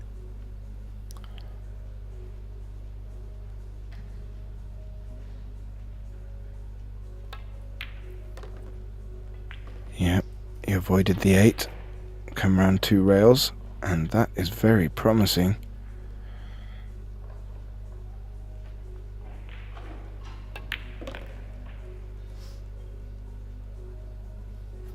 Ooh, yeah. Graham. After such a great shot by Roman, he'd be very disappointed there because he's done the hard work for the chance. Crowd getting behind Carl here, trying to egg him on. Pressure's building on this match, that's for sure. I'm looking for the other table. That Peter's at the table, so it looks like he's going maybe onto the 10 ball very shortly, so that could be either him on the hill or maybe a victory. Let's see if the crowd do a celebration here. I think Carl has just taken his break as we take a look at this beautiful starlit Kalivi Hall in the basketball arena, I believe our colleague Mark told me, and the tables are looking fantastic. 28 tables they have in there. Predator Arc, the new Predator Arc table, and I really like the look of them. I love the black trim. Yeah, so judging by getting the balls out, I think Peter's on the hill.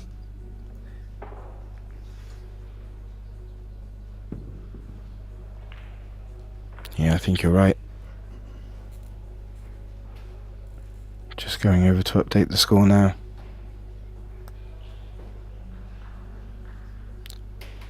So, do we still have some twists and turns? It really feels like Carl is pushing the button for that. And if he does, he could lead Team Estonia through to the last 16. I think Roman might have something to say about that.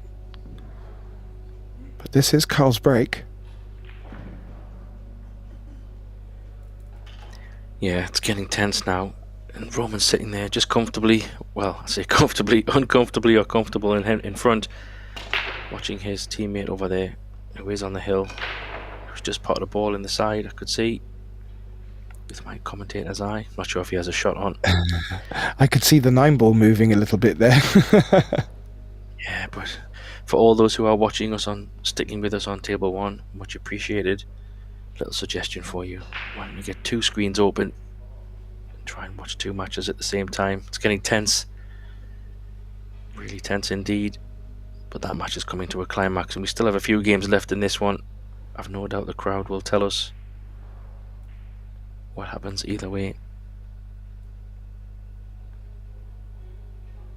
And I was just having a little look at the other matches going on. We had the Turkish Cypriots team against Finland, Iceland against Ukraine, Switzerland against France, Serbia against Norway, Cyprus against Croatia, Italy against Azerbaijan, and Slovakia against Sweden. All of them teams looking for a place in the last 16, which starts on Saturday, tomorrow. Well, Carl's using his break effectively. Yeah, it's a good time for him to regroup because Roman did the same, if you remember, when he was 5-3 in front. Just to stop the rot a little bit, but he's grabbing his cue, so that tells me Carl's probably wandered back into the arena, or maybe not. I'm sure he'll be there shortly. Gives us a good moment to keep one eye on that far table. Great view for us. Absolutely. And Carl's teammate is still sat in his chair there.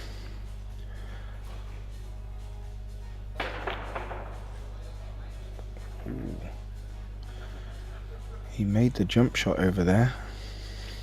So, here we go. Roman looking to take it to the hill. Carl looking to bring this back to 7 apiece. Roman to break. Taking a little bit of care. And this is the business end of this match, ladies and gentlemen. Race to 9. This could prove to be one of Roman's biggest breaks. Yeah, and he's had an illegal break already. So he's had a few loose breaks, I would say, not getting the points required, and also yeah, he's put what a break there. This could be a legal break again. Oh no, he's put 2 balls, yes, and one went above the line. Yeah, so that was a good job he putted the second one. Absolutely, because nothing else looked like it was going up that end of the table, Graham. Yeah, that can be the danger sometimes. He did give them a lot more power. He does have some problems to deal with here. Just checking what goes and what doesn't go. Yeah, he's just taking a second look there. There's a row of 5, 7 and 9 in the middle, and the 8 is blocking the 5 into this corner, as you can see from that great camera angle. First, the 2 to the 3.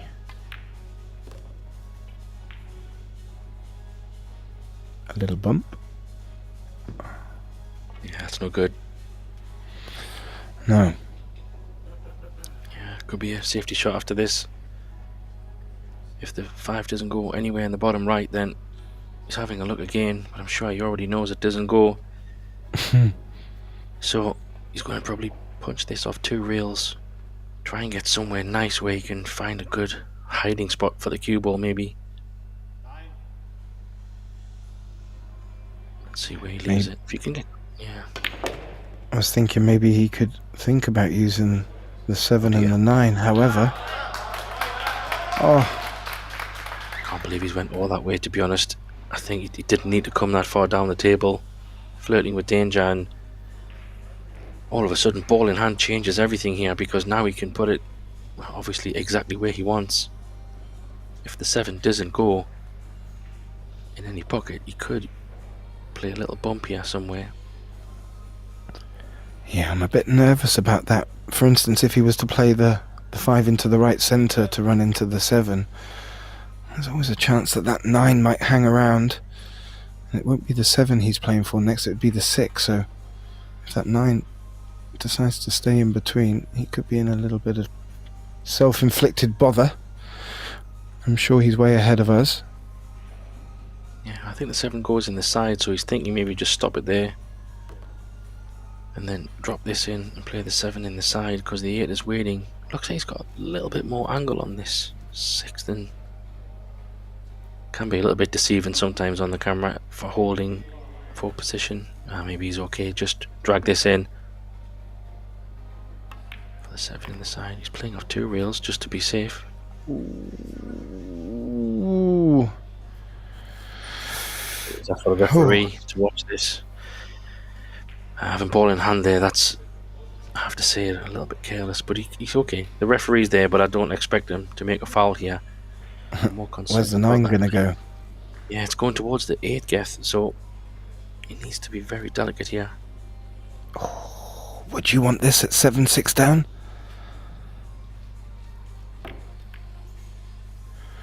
Oh, is it going to go? Well, is it going? Is it going?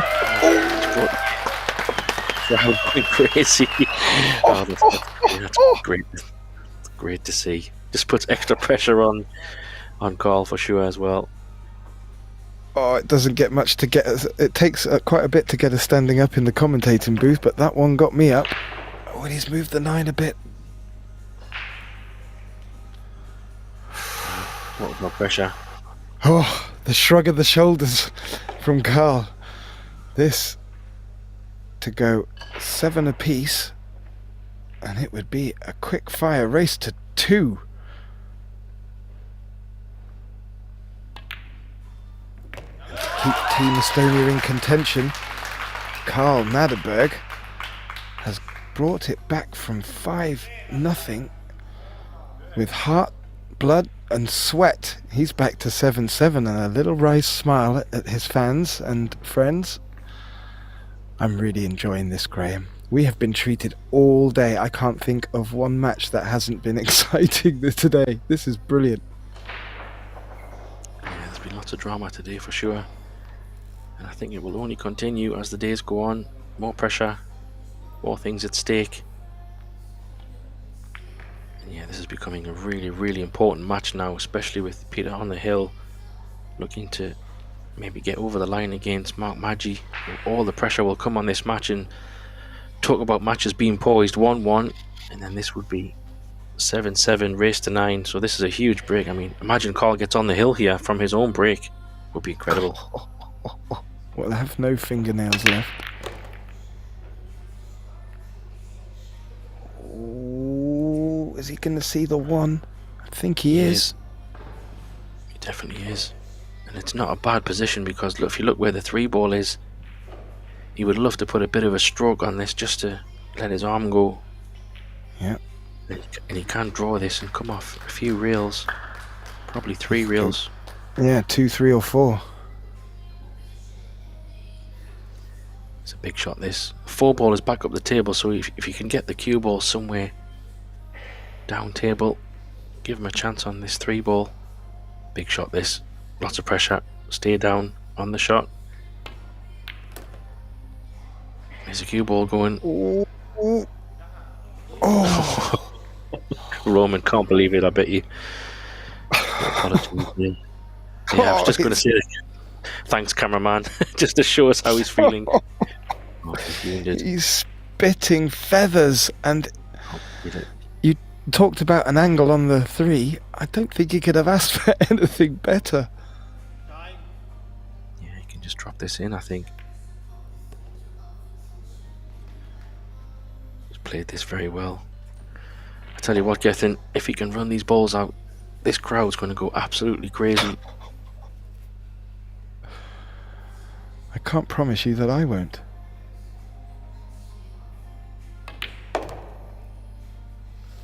There's a couple of things going through my mind at the moment. Obviously, deep down, yeah, he would love for the team to already be 1-0 up, and maybe his teammate to win on the other side, so it takes the pressure off. But the fact of the matter is going to come, I think it's going to be a hell of an ask for Mark Maggi to come back in the other match, so it's all going to be on this young man for Estonia, and equally for Roman. He's obviously more experienced, but what a moment for this young lad here. Yeah, I just saw him look over at the referee and ask for his extension. I think he feels that this is where he needs to just be that little bit extra careful. And I do like to see it. He's taking deep breaths. He's not rushing. Maybe something we may have seen a little bit earlier from him in this game. But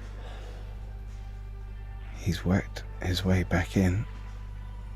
And he's not given up yet. No, and that other match is finished.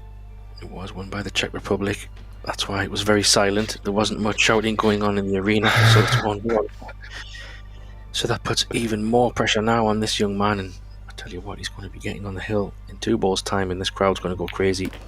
I can tell you that. And this is really good for Estonia and Tallinn. Tallinn is the European capital of sport for this year, so... A little look up. Yeah. Roman's break is now critical. His teammate remained in his chair to watch there as well. Yeah, didn't want to move there, putting his cues away. That's nice. He was sitting there still until Carl finished his few balls. I'm sure Dennis will be in the front row somewhere behind on the right hand side. Willing him on. I'm very sure. I'm very sure. And you mentioned earlier on in the last rack that you felt Roman's breaks were running away from him. This is his last chance to do something about it.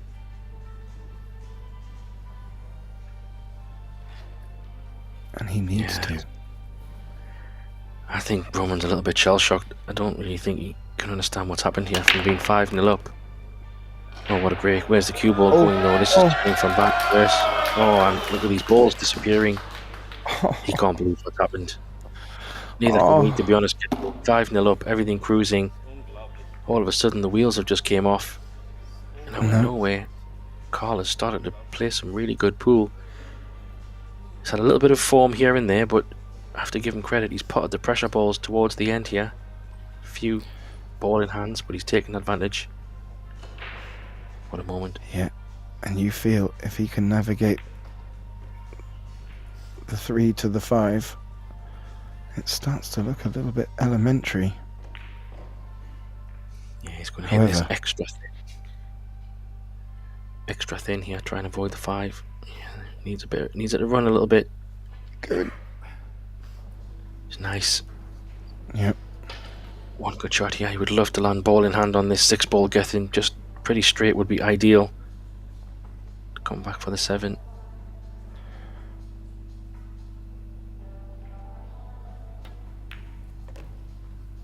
Oh, he needs to go. Needs to go. Back and across. It's a bit short. Oh, it's a little bit short. He's going to have to put a little bit of draw on this one, but the only saving grace is if he has a little bit of an off angle on the 7, it's quite nice to come round the 8. So this could work okay. It's all on this shot for me. Oh, he can actually go between the 9. Oh, he's gone into the 9. He's had another bump. Wow, another bit of fortune. Wow, this all going this young man's way. A little look at Roman there. Oh, Roman's I don't think his fuming. I don't think his draw can drop any lower.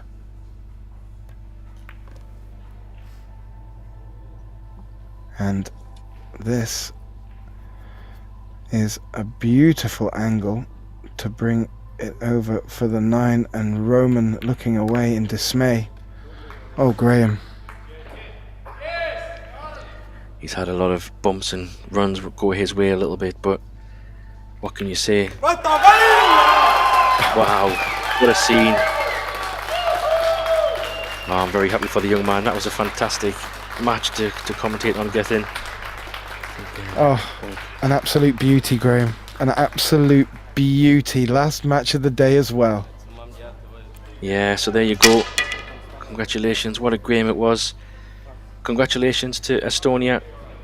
Tough luck to the Czech Republic team. Roman will be a little bit disappointed. He can't believe what's happened at the end there, but that's the game. That's how it works.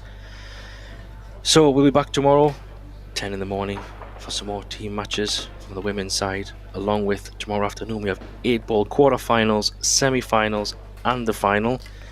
So hopefully a fantastic day of pool for everybody in store tomorrow. We will see you all for now, and back tomorrow. Bye bye.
Very.